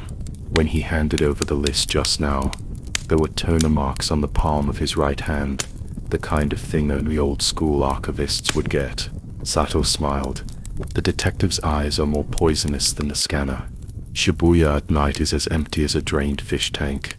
There were wooden boxes piled up in the alley behind Fujiwara's shop. I squatted down and used a magnifying glass to look at the corner of the wall. There was half a gear stuffed in the gap between the bricks, and it was exactly the same as the 1920 Patek Philippe watch movement on the counter. Move the third brick down, I said to Marco. He snorted, reached out and pushed, and the entire wall clicked out of place, revealing steps leading down. The archive room smells choking with mold.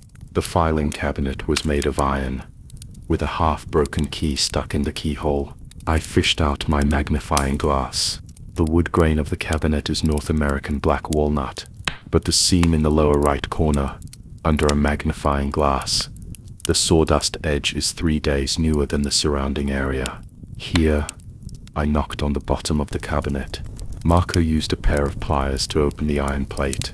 Inside lay a copper pocket watch with VF engraved on the inside of the cover, the initials of Victor Vanderlyn.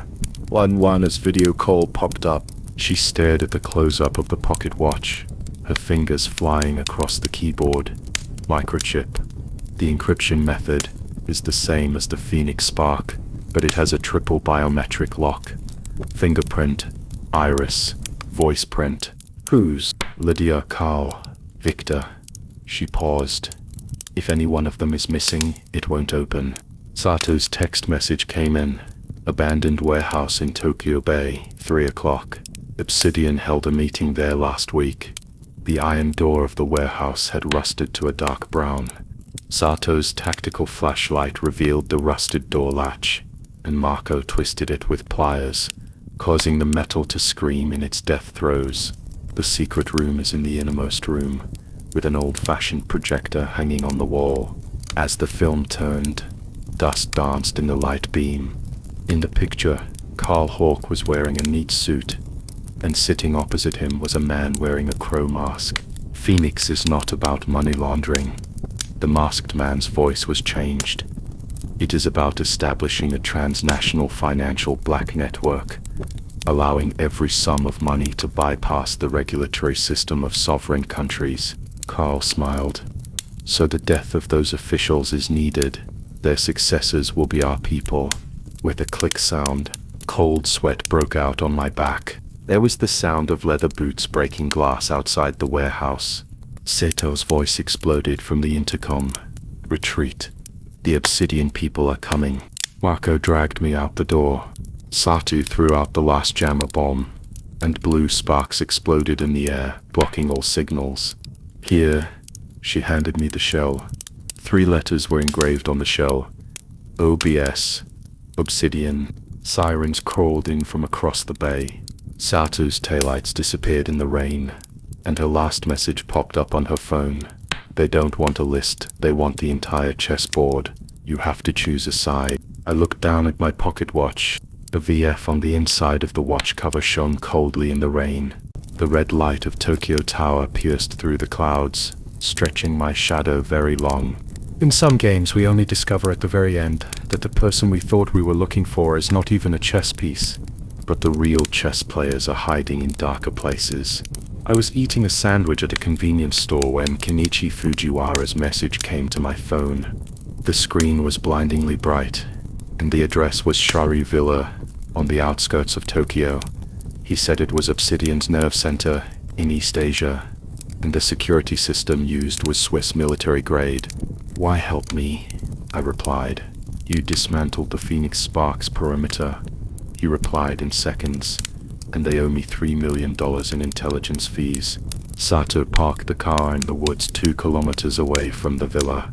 There were 3 sets of dark gray security uniforms piled in the back of the car, with the shoulder straps reading Dongdu Security.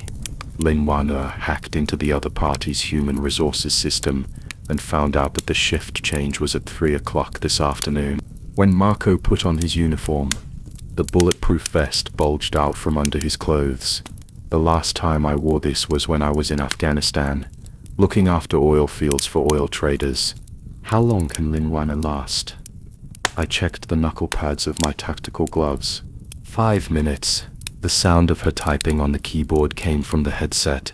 The monitoring system will show equipment maintenance from 14:23 to 14:28. But their patrol team comes every 7 minutes. You have to sneak in during the first shift change. The watch hands jumped to the iron gate of the villa was painted dark green, and 2 security guards were looking down at their mobile phones. I touched the miniature camera on my collar, and Marco came forward to hand me a cigarette. Brother, I heard that the shift change is early today. The tall security guard raised his head. I haven't heard of it. Ding. His intercom rang. 14:23. Equipment maintenance. All posts remain in place. The short security guard patted his companion and said, "Let's go. The system is down. Let's hang around for half an hour." We followed him and slipped into the fire escape behind the sentry box. The base of the wall was covered with ivy. Sato's tactical boots crushed a dead branch, and my back tensed up. But there was still a snowflake on the surveillance screen. The basement is on the 3rd floor below ground.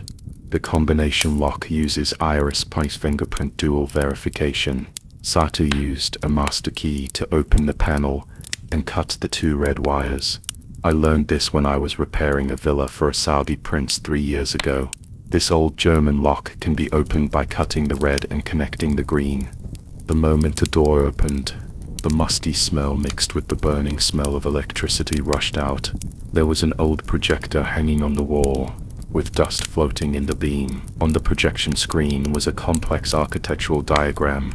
The flow of funds of Phoenix Spark covered the entire screen like blood vessels, marked with Cayman Islands Shell Company, Cyprus offshore account and subprime bonds of a certain country's Ministry of Energy.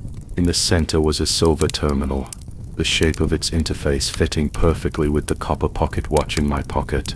"Insert it." Lin Wana's voice trembled in the headset. "The chip is the key." The moment the pocket watch was inserted into the interface, the screen lit up red. Biometric lock verification. Iris. I dug out the video I'd secretly filmed at Lydia's charity gala and zoomed in on the close-up of her pupils. The terminal scanning light swept across the phone screen and turned green with a beep. Fingerprint. Marco handed over a silicone mold, which was the whiskey glass that Carl held in the Vancouver hotel last week. Lin Wana had copied it using a 3D printer. I pressed my fingerprint, and the green light flashed. Voice print. I pulled up the recording from the Fiji dock, the day Victor thought he was about to board a plane to South America, and said to the satellite phone, "Let Lucas's body hang out in Vancouver for 2 more days." The terminal was silent for 2 seconds, and suddenly a mechanical voice sounded. Verification passed. The screen switched to a live broadcast. There were 7 people sitting at the round table, 4 in suits and 3 in tailored shirts. One of them was wearing a crow mask, and he was the man in the video of the Tokyo Bay warehouse. The Phoenix Project is just the first step. The masked man spoke in a standard London accent without any voice changer. We want to free capital from state control and use offshore trusts, cryptocurrencies, and shadow ratings to establish a truly global elite order. The old man in the Italian handmade leather shoes knocked on the table. But those tax investigators, their successors will be ours. The masked man smiled. Last week, the finance minister of a certain country crashed. The new deputy minister has 3 accounts in Cayman that contain our political donations. I clutched the intercom tightly. This is not money laundering, this is a coup. Sato took out a tactical knife. If we smash the terminal now, we can at least break one of their arms. No. Lin Wana was anxious. All fund flows are stored in the blockchain. Physical destruction will only cause the nodes to scatter around the world, and the victims will never be able to get their money back. She paused. I can hack into the system and change the beneficiaries to the tax bureau and charity organizations of the victim country, but it will take 3 minutes. Do it. I pressed the confirm button on the terminal. I'll block it. The sound of keyboard typing exploded in the headphones. The terminal screen began to scroll green code, and I heard the sound of leather boots outside the door. Sato stuck to the door and made a 3 gesture. Marco switched the tactical flashlight to strobe mode and held it against the door handle. Beep. The terminal beeped, and Lin Wana shouted, "Changes are done." The sound of the alarm instantly tore through the air. Red lights spun on the ceiling and the footsteps outside the door turned into running. Sato kicked the door open and cut the first man's wrist with a tactical knife. Marco's flashlight made the second man cover his eyes and bang his head against the wall. I grabbed the pocket watch from the terminal and followed them to the stairs. The roar of a helicopter was overwhelming from overhead. I looked up and saw the man in the crow mask lying next to the helicopter door, smiling at me. "You think you won? This is just the beginning of another rebirth." The bullet grazed my ear. Sato dragged me into the flower bed, and Marco fired 3 shots from his Glock, piercing the tail of the helicopter. It twisted and turned up into the sky and disappeared into the clouds. 3 days later, Interpol received an anonymous email. The attachments include the complete structure diagram of Phoenix Spark, the flowchart of funds, and evidence of bribery of senior political and business officials from I stood on the breakwater of Tokyo port, the salty and humid wind blowing into my collar. The phone vibrated. It was a message from Lin Wana. The terminal core module was backed up when it was tampered with. I hid it in a safe house in Vancouver. The sea surface was glowing grayish-white, like a piece of unclean glass. For some games we only discovered it at the very end. We thought we were overturning the chessboard, but in fact we were just changing the chess pieces. And the real end has just begun. The metal buckle clicked as I placed the terminal core module into the evidence bag. Isabel from Interpol stood nearby, tapping her fingertips on the table. The evidence in Tokyo is enough to keep prosecutors from 17 countries busy for half a year. She paused for 2 seconds. But Lin Wana is right. The obsidian will not disperse so easily. The phone vibrated in my pocket. It was an encrypted text message from Fujiwara Kenichi, containing only 1 line of garbled text. I put my phone on the table, and Lin Wana's video call popped up immediately. Her face was pressed into the computer screen. The ends of her hair were stained with coffee. "Just cracked the certificates from Tokyo," he said. "You missed a plane." "Plane?" I looked up the operation log from 3 days ago. There are no private plane takeoffs and landings registered at Tokyo port. Not Tokyo. Lin Wana tapped on the keyboard, and the surveillance screen was projected on the wall. A G550 jet registered in Bermuda has flown to Vancouver 7 times in the past 3 months. Each landing takes no more than 40 minutes, and the crew has never entered the terminal. The plane in the picture looked like a black Beetle, parked in the cargo area, at the end of the runway. The ground staff drove over and left after 10 minutes. I leaned closer to the screen. The marks left by the rear tires were 2 centimeters deeper than those left by the front tires. The load was abnormal. The eye of truth was playing tricks on me, so I took out my magnifying glass. There were tiny rubber crumbs on the edge of the tire tracks. They were brand new Michelin cargo tires, which were different from the skid tires used on ordinary private jets. "Check the flight plan," I said to Linwana. It was changed 17 times. She pushed up her glasses. The last one showed that it took off from Incheon, South Korea, and the route avoided the North American air traffic control radar. The phone on the desk suddenly rang. Robert Shaw's voice was like sandpaper soaked in water. "Detective Ellery, I'm at the consulate. Some things are safer to say in person." 20 minutes later, I was sitting in the leather chair in his office. He pushed over a brown paper bag with Lydia's personal wax seal on the seal. 1 hour before she was arrested, she sent a secret letter to a congressman via the dark web. He pointed to the copy in the bag.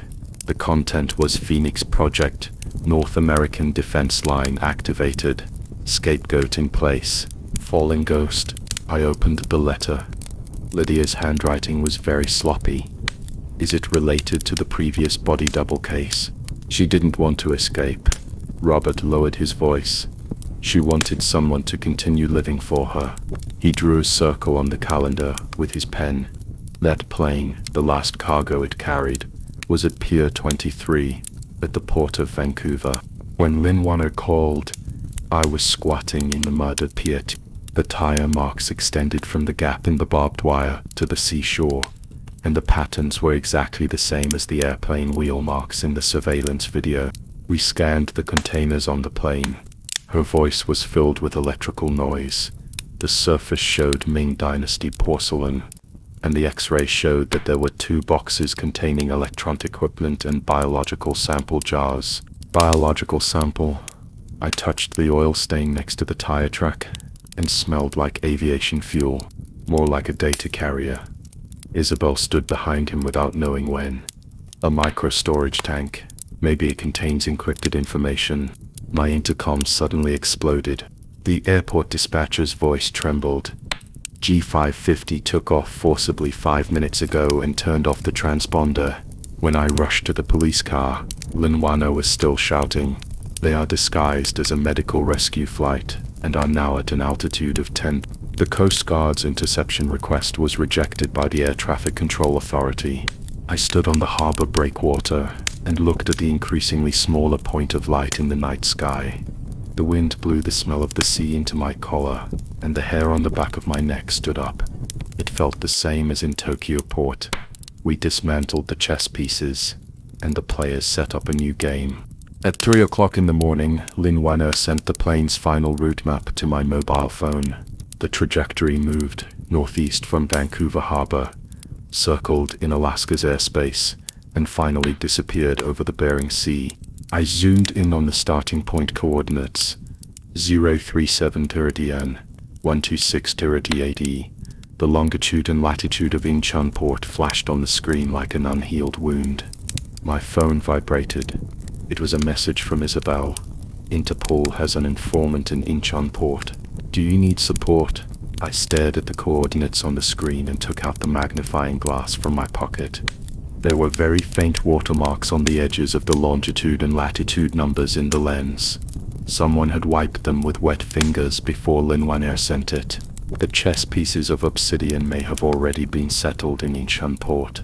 When I took a picture of Lin Wanner's ticket on the coffee table in the arrival hall of Incheon Airport, she was biting on a straw and looking at her phone. The screen was on, and it was an encrypted file sent by the Vancouver Police Department in a secret letter that Lydia had sent using the dark web before her arrest. The keywords Phoenix Project North American Defense Line jumped out glaringly in the document. News from Fujiwara. She pushed the phone towards me. The voicemail from the Tokyo information dealer had an electric sound. "There is a Jin Minja in the Incheon customs. He is a smuggler of cultural relics. and has a bad relationship with the Oriental Culture Foundation. I took out a magnifying glass from my pocket and pressed the lens against the phone screen. There were very light water stains on the edge of Jin Minja's photo, the same pattern as the watermarks on the previous route map. Lin Wanner poked the back of my hand with her finger under the table. His office is on the 3rd floor of Building B. It's just the right time to go there to avoid lunch break. The air conditioning in the customs building is so cold that it gives me goosebumps. Jin Minji's office door was open. A man in a navy blue uniform was looking down at a document. He had a lot more white hair on the back of his neck than in the photo. I knocked on the door frame, and when he looked up, his eyes were like knives. Vancouver detective. Just last month, someone reported fake cultural relics to customs, saying that it was a clue you gave him. Lin Wanner pushed the tablet over. On the screen was the shadow list, a list of transnational criminal agents compiled by Interpol. The 3 names at the bottom were circled in red: Park, Lee, and Kim, all of whom were Korean nationals. Jin Minji's fingers paused on Jin. His knuckles turned white. My father-in-law drowned in Jeju Island last month. The forensic doctor said he had cardiac arrest. When he looked up, the ice in his eyes melted a little. What do you want to check? Antique ceramic container. I pushed over a photo of tire tracks at Pier 23 in Vancouver Harbor, labeled Ming Dynasty porcelain. It actually contains electronic equipment and biological sample jars. Jin Minja picked up the phone and said, Park Yoon-si, retrieve all the records of containers marked with antique ceramics in the past month. Now. He hung up the phone and looked at me. The security director of the Port Authority, who worked with me to catch antiquities dealers. Half an hour later, the sound of Park Yoon-hee's high heels rang out in the corridor. When she slapped the USB drive on the table, Jin Minji's printer was spitting out screenshots of port surveillance. Lin Wanner's fingers flew across the keyboard, and the data on the screen flowed like a waterfall. 3 subcontracts, she pointed to us. From Busan to Incheon. The final signatory was the Oriental Culture Foundation, non-profit. I frowned. Fake? Park Yoon-si sneered. They donated a batch of Tang Dynasty pottery figurines to the National Museum last year, and later found out that they were newly fired in Jingdezhen. She tapped Lin Wanner's screen. The person in charge is Jin Cheng-hwan. Lydia Graves took a photo with him at a charity dinner in Paris 5 years ago. The warehouse is on the west side of Incheon Port, and the iron door is so rusty that red slag can be scraped off. Kim Min-chul had his service gun tucked into his waistband. When Park Yoon-hee pulled out his master key, he whispered, I'll count to 3. The moment the door creaked open, a musty smell mixed with turpentine gushed out. More than 20 containers were neatly stacked, and the seal of the innermost one had fresh tears. Lin Wanner shone her flashlight over there, and saw that the inner wall of the container was covered with imitation Tang tricolor glaze, and the glaze on the horse's legs had not yet completely dried. Mezzanine. I squatted down. Under the magnifying glass, half a piece of gold foil was found stuck in the gap of the wooden board at the bottom of the box, exactly the same as the decoration on Lydia's pearl necklace. Lin Wanner gasped when Jin Minji's saber cut through the wooden board. There was a stack of yellowed manifests in the mezzanine. The top one had ink that glowed blue under the ultraviolet light. Tokyo, Vancouver, Geneva. 3 locations started simultaneously. The phone vibrated in my pocket. Fujiwara's voice message was accompanied by rapid breathing. The antique shop behind Sensoji Temple in Tokyo was burned down, and the surveillance camera captured the people of Obsidian. They are looking for the rebirth protocol, saying they want to activate hidden nodes to restore the database. Lin Wanner tapped her fingers twice on the invoice. Lydia has already figured it out. Even if she is arrested, the program will be triggered automatically. Suddenly, there was a roar of an engine outside the warehouse. Jin Minja pushed us to the corner, and through the crack in the door we could see 5 black SUVs without license plates, Park Hyun-soo's intercom exploded. Security director. Armed men broke into the West Warehouse district. Follow me. Jin Minja pulled me towards the back door of the warehouse. Lin Wana stuffed the shopping list into the inner pocket of her coat and knocked over a box of pottery figurines as she ran, sending broken pieces of porcelain splattering all over the ground. The chain on the back door was so rusty that I had to kick it 3 times before it broke. The footsteps of the armed men were getting closer, and someone shouted, "Don't let them get away." The rented van was parked in an alley 300 meters away. When Linwana jumped into the car, the rear window exploded with a bang, and a bullet flew past her hair. The moment I stepped on the accelerator, I saw Kim Min-chul holding his gun and providing cover in the rearview mirror, and Park Hyun-hee flashed into the pile of containers. Geneva, Linwana flipped through the manifest. The next node is in Geneva. When she looked up, blood oozed from her forehead. The database they want to restore may contain the core of the Phoenix Spark. I gripped the steering wheel tightly, and the tires left scorch marks on the road. In the rearview mirror, the lights of Incheonport gradually faded into a blur. My phone was vibrating. It was a missed call from Interpol. But at this moment, I was staring at the coordinates of Geneva in the navigation, and my throat was tightening. This time, I think it's our turn to make a new move.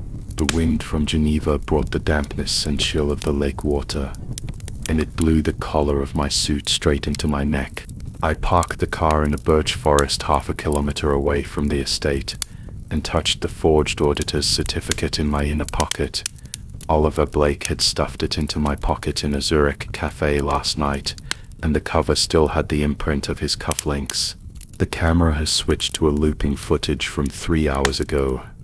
Lin Waner's tablet was lit with a faint blue light. I have changed the frequency of the infrared sensing network on the west wall. You have 7 minutes. When she looked up, the band-aid on her forehead turned white under the street light. The wound caused by the gunshot at Incheonport had not healed yet. Jin Minja pushed the holster back to his waist. I will be the chief judge, and you will be the assistant. He tugged at his tie, and his Adam's apple moved. If that woman asks about the audit process, I have memorized Chapter 3 of the Swiss Trust Fund Regulation. I patted the briefcase containing the forged documents, enough to handle the front desk. The iron gate of the manor was carved with irises and laurels. When the security guard at the gate held up the intercom and shone it over, I tapped my ID on the metal railing. Surprise audit by the Financial Regulatory Authority. The voice sounded real. Appointment. Your boss, Lydia Graves, personally sent this email last week. The security guard's Adam's apple rolled and he looked down at his ID. Jin Minja took out a pen and tapped the railing at the right time. Do you need me to call the compliance department of the head office to confirm? The moment the door opened, Lin Wen's message popped up. There is a ladder in the blind spot of the surveillance camera on the 2nd floor. Climb in. The lawn of the manor was trimmed so that you could see your reflection in it, and the bronze swan in the fountain pool had its mouth open. The water was warm, probably because it was recycled and heated. Jin Min-soo's leather shoes stepped on the gravel road, counting the rhythm with each step. I stared at the cameras above the porch, and sure enough, the red lights didn't flash. Lin Wana had changed them to still images. The basement entrance is at the innermost part of the wine cellar. There was a movable brick behind the oak wine rack. When I pried it with the tip of my pen, Jin Min-jae put his hand on my shoulder. Footsteps, 2 people. We slipped into the gap between the wine racks. The bodyguard in a black suit flashed a flashlight over, his heels tapping on the marble. The boss said we have guests today, so we need to add guards in all areas. Guests? Another muffled voice said. Didn't they say Miss Elena was coming? In the shadow of the wine rack, Jin Min-jae and I looked at each other. Irina Casanova. This name is very hot in Interpol's files. The secret passage behind the movable bricks has a musty smell, and the steps are made of cast iron and squeak when you step on them. Lin Waner's prompts kept popping into the headset. Go down to the 3rd floor. Turn left for 10 meters. Fingerprint lock. Her breathing was heavy. The password is Lydia's birthday, but the lock has vein recognition embedded in it. Jin Min-jae took out the master key. I broke a similar one in Seoul. With the sound of metal scraping, the lock opened with a click. As soon as the door of the data center was opened, cold air rushed out with the smell of burning electronic components. The servers on the wall are arranged in 6 rows, and the red indicator lights look like a string of blood beads. Lin Wanner's voice suddenly rose. "Look at the one in the middle." The IP address jumped to 17 offshore accounts, and there were transaction records in Tokyo and Vancouver. "Welcome to the heart of the Phoenix." A female voice came from behind. When I turned around, Elena was walking down the stairs holding the handrail, the hem of her black skirt sweeping across the steps, and the diamond around her neck glowed green in the cold light. She rested her fingers painted with burgundy nail polish on the railing. "Do you think that burning down antique shops in Tokyo and dismantling containers in Incheon will put out the Phoenix?" Jin Min-jae's hand reached behind his waist and I pressed his wrist. Elena's smile remained the same. "Don't be nervous, Mr. Detective." She tilted her head to look at me. "You should thank me. If I hadn't asked Lydia to leave the core node in Geneva, you wouldn't have had the chance to see the real Phoenix project," Lin Wanner said hurriedly in the headset. "She is stalling for time. The server is syncing data, and there are 47 seconds left to complete the backup." I rushed to the server console, where the power cord was hidden behind the mainframe. The sound of Elena's high heels got closer. "Destroy it? That's great." Her Russian accent suddenly became thicker. "The Phoenix won't die. It needs a complete ashes." As soon as my hand touched the power cord, the alarm sounded. Lin Wanner shouted, "The termination code has been uploaded."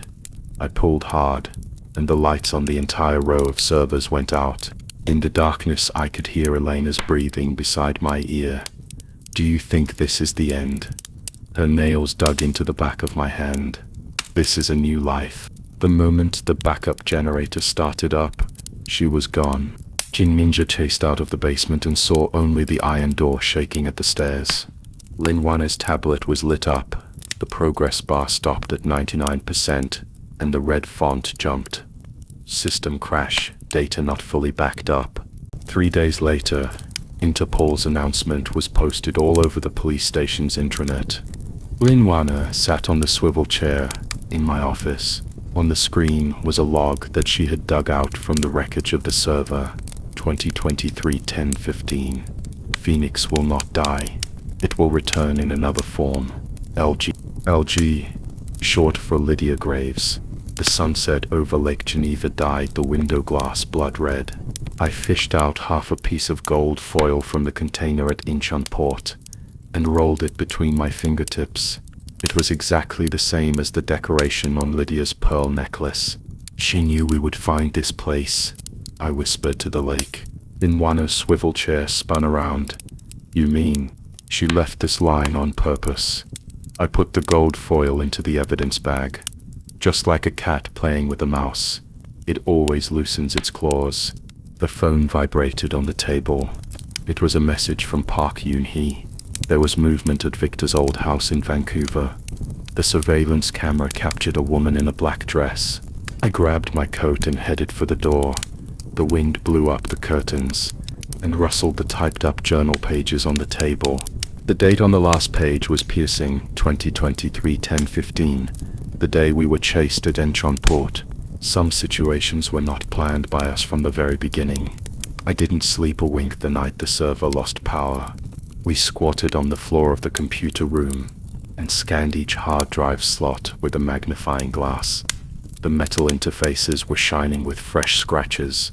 Someone had just replaced the most core storage module. 5 minutes before we rushed into the basement, Lin Wanner's tablet was dazzlingly bright. Her red eyes stared at the recovered log fragments. The encrypted IP jumped 7 proxies and was finally located on the other side of Lake Geneva. She tapped the golden icon on the screen. Drawing Foundation. A private art gallery. Phoenix remains. I took out half a piece of gold foil from the evidence bag, and it matched the pattern on Lydia's pearl necklace exactly. When I contacted Hans, he was investigating the shipping scandal at the Rotterdam dock. When he heard the name Druin, he suddenly lowered his voice and said, "We just found out about their funding chain last month. LX, a mysterious account. The last few transfers came from Lydia's offshore account before she was arrested." Who is LX? I don't know. He heard the rustling of documents. But the curator of the foundation, Remy Druin, helped Carl Hawk organize an art money laundering exhibition in Monaco 3 years ago. I held the phone tightly. Carl Hawk, Victor's old rival, the sinister man who always wiped his glasses with a silk handkerchief in court. 2 hours later, Lenwana put on her pearl earrings and I fastened my custom-made suit. We became the Singapore art investment couple. The marble portico of the Druin Foundation reflects my taut jawline. When Remy Druin came over, half of a jade cufflink was visible from his cuff, and the color was very similar to the pair that Carl wore at the charity dinner last year. Wings of Rebirth is the highlight of this season. He took us to the bronze sculpture and ran his fingertips over the tail feathers of a phoenix with its wings spread out. The phoenix doesn't die, it just changes its feathers. The hair on the back of my neck stood up. This is the verification phrase in the Phoenix Spark system. I have seen it 3 times in Lydia's encrypted emails. Lenwana's nails gently pinched the back of my hand. Her phone vibrated in her palm. It was a message from her hacking into the Foundation's intranet. There was a hidden passage on the first underground floor, and thermal imaging showed a confined space underwater. This material is really nice. I touched the base of the sculpture. Can we see the warehouse? We want to confirm the preservation environment. Rema's smile froze for a moment. The warehouse is under maintenance, and an appointment is required. That's a shame. Lenwana took my arm and said in a sickly sweet voice, "I originally wanted to invest 2 million. His Adam's apple moved. Follow me." When his work badge was swiped across the security door on the basement floor, a crack suddenly appeared in the wall. Lenwana's heels tapped lightly on the metal steps, and I counted her steps. When we reached the 7th step, the air was filled with the fishy smell of lake water. Behind the glass curtain wall is an underwater warehouse, with LED light strips casting a faint blue halo in the water. A black server cabinet stood in the center, with network cables inserted into the wall like blood vessels, and the real-time transactions of 27 offshore accounts were jumping on the monitoring screen. "This is not a backup." Lenwana's voice trembled. She took out a miniature camera and took a quick photo. "It's the second brain. These accounts are receiving data, and the source IP address is in South America." South America? The place Victor said he was going before he disappeared. There was a sudden metallic collision sound behind me. When I turned around, Remy was pointing his gun at us, his knuckles shining white. He shouldn't have come. His gun was shaking. This wasn't her last wish. It was his. Who is he? I took a half step forward and stared at the emerald on his cufflinks. Lilacs. He took a deep breath. Carl Hawk. Blood rushed to my temples. Carl. The old fox who played innocent in court. He bought out Remy Druin 3 years ago. Lenwana whispered. The Foundation, the server, and even the Phoenix Project, they were all his plans. Remy lowered his gun, a half-inch. Lydia thought she was in control, but in fact, from the day she made Lucas the scapegoat, what is the true identity of Alex? I approached him. Why did Carl keep this system? His Adam's apple moved, and the barrel of the gun swung between us. Speak. I lowered my voice. Now, he was silent for 10 seconds, and his eyes suddenly turned red, because the alarm sounded. All the lights in the underwater warehouse went out. Lenwana's mobile phone screen lit up in the darkness, showing that all the surveillance images had turned into snowflakes. Remy's grip suddenly tightened, and as I lunged forward, the butt of his rifle struck my collarbone. As the pain spread through my spine, I heard him whisper in my ear, "Go to Chekhar's private jet." The waterproof door slammed shut behind him. Linwana pulled me towards the stairs. The pressure of the lake water began to squeeze the glass curtain wall, and cracks spread like a spider web. "Whose last wish is he talking about?" Linwana shouted as she ran. I wiped the cold sweat from my face. Lydia's diary, Carl's emerald cufflinks, data from South America. All the clues suddenly intertwined. The phone vibrated in his pocket. It was a message from Hans. "Just found out that Carl Hawk's fingerprints are on the LX's registration documents." The sound of the waterproof door locking sounded overhead. I stared at the blurry server cabinets, and suddenly remembered Remy's last words. Because, what was he going to say? Linwana's hand was clenched so tightly that it hurt. As we rushed to the ground, the setting sun was dyeing Lake Geneva blood red.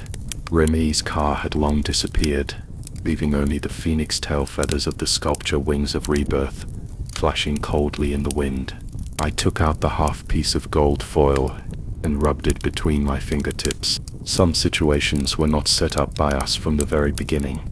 And now, I finally got the clue. Remy's voice suddenly rang in his ears. "Private plane to Chakar." I looked up at the sky.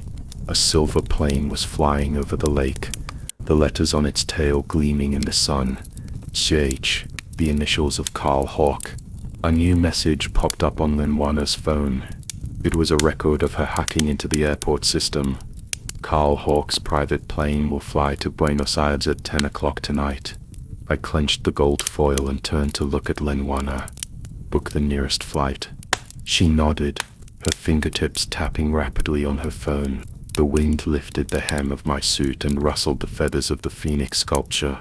Remy's last unfinished sentence stuck like a thorn in my throat. But before that, I took out my police badge and wiped it against the setting sun. The details speak for themselves. And this time, I wanted to say the loudest thing.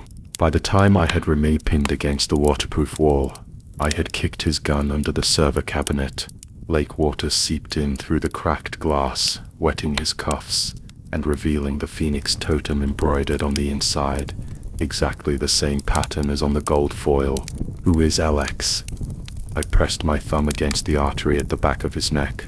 "It's not too late to tell me now." He stared at the hawk reflected on my badge, his Adam's apple moving. "Carl is not dead." I exerted force on my hands. He had his face replaced 3 years ago. Remy's voice was mixed with the sound of dripping lake water. A German doctor performed the full facial reconstruction surgery. After the surgery, he entered Obsidian with a new identity. He is the real executor of the Phoenix Project. Linwana's phone suddenly lit up, and she held up the screen and came over. "A private clinic in Basel. Here is the record of Carl's last facial scan." She swiped her fingertips across the screen. I hacked into the clinic's database, and there is an encrypted file. The alarm of the watertight door was so piercing that it made my ears tingle.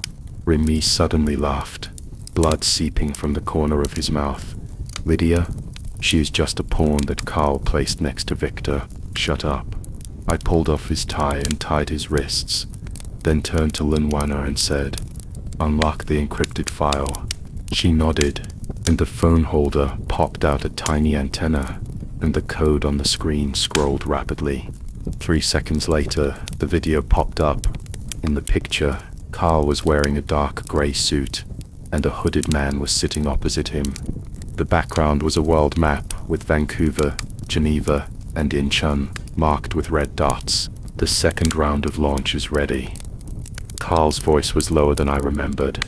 "The funding channel for the Dubai node has been opened." Linwana took a breath and said, "This is a video from 3 months ago." I pulled out my phone and called Isabel. "Block all private flights to South America and the Middle East." I sent a message to Marco. "Go to the old site of the Basel clinic and look for surgical records." "Why, Marco?" Linwana turned off the video. "He is just Lucas's younger brother. Lucas's plastic surgery records are with Irene." I stared at the map in the video, and Irene may have also performed surgery on Carl. 20 minutes later, Marco's voice message popped up, accompanied by a heavy gasp. Found it. There's a notebook stuffed in the crack of the wall of the abandoned laboratory. There was a sound of papers flipping. Page 47. LX. Full face reconstruction completed. Feature elimination successful. Signed by Erin Moriarty. I clutched my phone tightly. It turns out that Lucas was not the first one. Carl was Irene's masterpiece. Lynn Warner suddenly pushed me and said, "Look at this." Carl checked into a Zurich hotel with a fake identity and left a copy of his flight ticket when he checked out. She enlarged the photo. The destination is Dubai. Flight number KEE 815. The same flight from Incheon to Vancouver half a year ago. I felt a chill down my spine. Key 815. That was the flight Lucas took when he entered the country as Victor. Carl is restarting the Phoenix network, connecting all the nodes in series using the same aircraft. It's time to go. Lynn Warner grabbed her coat. The flight from Dubai takes off in 2 hours. If you're any later, you won't be able to catch it. I nodded and turned to pick up the gold foil on the table. Suddenly, my phone vibrated. It was a message from Remy. There was only one line of text. Be careful of him in Dubai. Carl. He may not be the same Carl anymore. Lynn Warner leaned over to take a look, her fingers unconsciously scratching the phone case. What does this mean? I didn't speak. The sound of the lake water, overflowing the waterproof door, was still echoing in my ears. And Remy's last smile suddenly appeared clearly in my mind.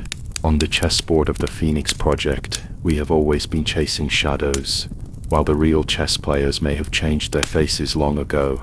On the airport highway, Lynn Warner increased the speed to 100. The setting sun dyed the car windows blood red. I stared at the photo of the plane ticket on my phone. The word Dubai hurt my eyes. This time, who am I going to catch? Carl Hawk or another LX? The roar of airplane engines passed overhead. I touched the police badge in my pocket, and the metal edge hurt my palm. Dubai. It's time to show your cards. The air conditioning at Dubai airport was freezing cold. I pulled the collar of my windbreaker up to my ears. The wheels of Lynn Warner's suitcase made a harsh sound as they scraped against the marble floor. She had hacked into the Dubai transportation system on the plane last night, and now there was still some unwiped eyeliner at the corners of her eyes. Abdul's people are holding red umbrellas at exit 3. She turned the screen of her mobile phone towards me. The photo showed an Arab man wearing gold-rimmed glasses and a sapphire earring in his left earlobe. The red umbrella swayed in the crowd. I walked over, and the man handed me a gold-stamped business card, his fingernails tinged with a faint nicotine yellow. "Mr. Farhad is waiting for you in Al-Hamra," he said. "Let me show you a play." The revolving door at Al-Hamra Club is heavier than Vancouver City Hall. Lynn Warner's heels tapped on the Persian carpet, and I stared at the reflection of the crystal chandelier at the front desk on her sunglasses. It reflected two men in black suits, walking down the escalator from the second floor. They walked in exactly the same way. Even the angle of their right hands in their pockets was exactly the same. The two bodyguards that Farhad mentioned. Lynn Warner's voice was as low as a mosquito's hum. Her fingertips quickly tapped on the phone, and the club membership system interface popped up. The name column is Hassan and Ali, but the address is the same abandoned warehouse. I fished out my magnifying glass. When the man on the left passed by, half of the white mark on the back of his neck was exposed exactly the same direction as the stitches behind Lucas's ear. They're not bodyguards. I put the magnifying glass in my pocket. They're actors. Lynn Warner suddenly pinched my arm. The surveillance footage lit up on her phone screen. A man in a dark gray suit was sitting in the VIP room with his back to the camera, but I had seen the emerald cufflinks in Carl's lawsuit files. "Isabel's people are here." Lynn Warner made a voice call. The Interpol liaison's voice was electric. "The Dubai police have borrowed a cleaning vehicle. and the micro camera has been attached to the chandelier. 3 seconds later, the phone vibrated. The man in the picture turned his face to the side. I stared at the face, and my Adam's apple moved. The high nose bridge and the 2-centimeter-old scar on the left eyebrow were exactly the same as the wanted photo of Carl Hawk, but Linwana's facial recognition software exploded a red alert on the screen. Similarity 94.7%. Her fingers trembled on the keyboard, same as Lucas's facial reconstruction error value. In Erin's surgical records, the X in LX may be an abbreviation for replication. I messaged Marco. Underground vault, looking for biological samples. Half an hour later, the phone vibrated. It was a grainy video. Rows of frozen cans lined up on metal shelves, labeled CH1, CH2. Marco's breathing was heavy. H stands for Carl Hawk's initials, and VD stands for Victor Vanderlyn. He used tweezers to pick up a transparent tube with a piece of skin-covered tissue floating inside. This is not a person's face, it's a production line. Linwana's computer suddenly beeped. She typed quickly on the keyboard, her pupils shrinking into pinpoints. The DNA of these samples has a cross-match. Carl's cells have fragments of Victor's genes mixed in, and Lucas's samples have Carl's. They're mass-producing replacement faces. The alarm suddenly blew. I looked up and saw a man in a black shirt standing behind the railing on the second floor. He smiled at me, and the stitches behind his right ear glowed coldly under the crystal chandelier, exactly the same as the Carl in the surveillance video. Detective. His voice was like sandpaper cleaning glass. You think you're chasing me? No, I just want to show you what a real phoenix is. He raised his hand and clicked his watch. Sparks began to drop from the fire sprinklers on the ceiling, and muffled explosions were heard from the walls. Linwana pulled me out the door, and I caught a glimpse of Marco rushing out of the emergency passage with the bottle of sample in his arms. Next time we meet, the man's voice was mixed with the sound of shattering glass. I'll be you. The club's automatic doors slammed shut behind us. When I turned around, the glass curtain wall of the entire building was collapsing, and the man's figure in the firelight became more and more blurred, and finally was engulfed in the orange flames. Linwana's cell phone rang. Isabel's voice was tearful. Dubai police said that the owner of this building is a shell company. The abbreviation of Obsidian is on the list of shareholders. I fished for my badge from my pocket. The metal surface was heated by body temperature, and the edges still hurt my palms. An ambulance siren was heard in the distance. Linwana stuffed the sample jar into my arms. Her eyelashes were covered with dust, but she suddenly smiled. Now you know why Remy said be careful of him in Dubai. Carl is not a person. It's a system. I finished for her. Fine sand floats in the night sky of Dubai. I looked at the flames dancing in the ruins of the club, and suddenly remembered the recording in Irene's computer. Victor said at the time, "Don't let anyone find us." But now he understands. What they wanted to hide was not themselves, but this stand-in factory that could be replicated infinitely. The phone vibrates. It was a message from Remy, with just one photo. Me in the mirror, with a light pink suture behind my right ear. I reached behind my ear. The skin touched by my fingertips was smooth and intact, but the mark in the photo was clear as a scar. Linwana came over to take a look and suddenly gasped. Her reflection was on the screen of my phone, and there was also a faint white mark behind her ear. The wind blew sand into my face.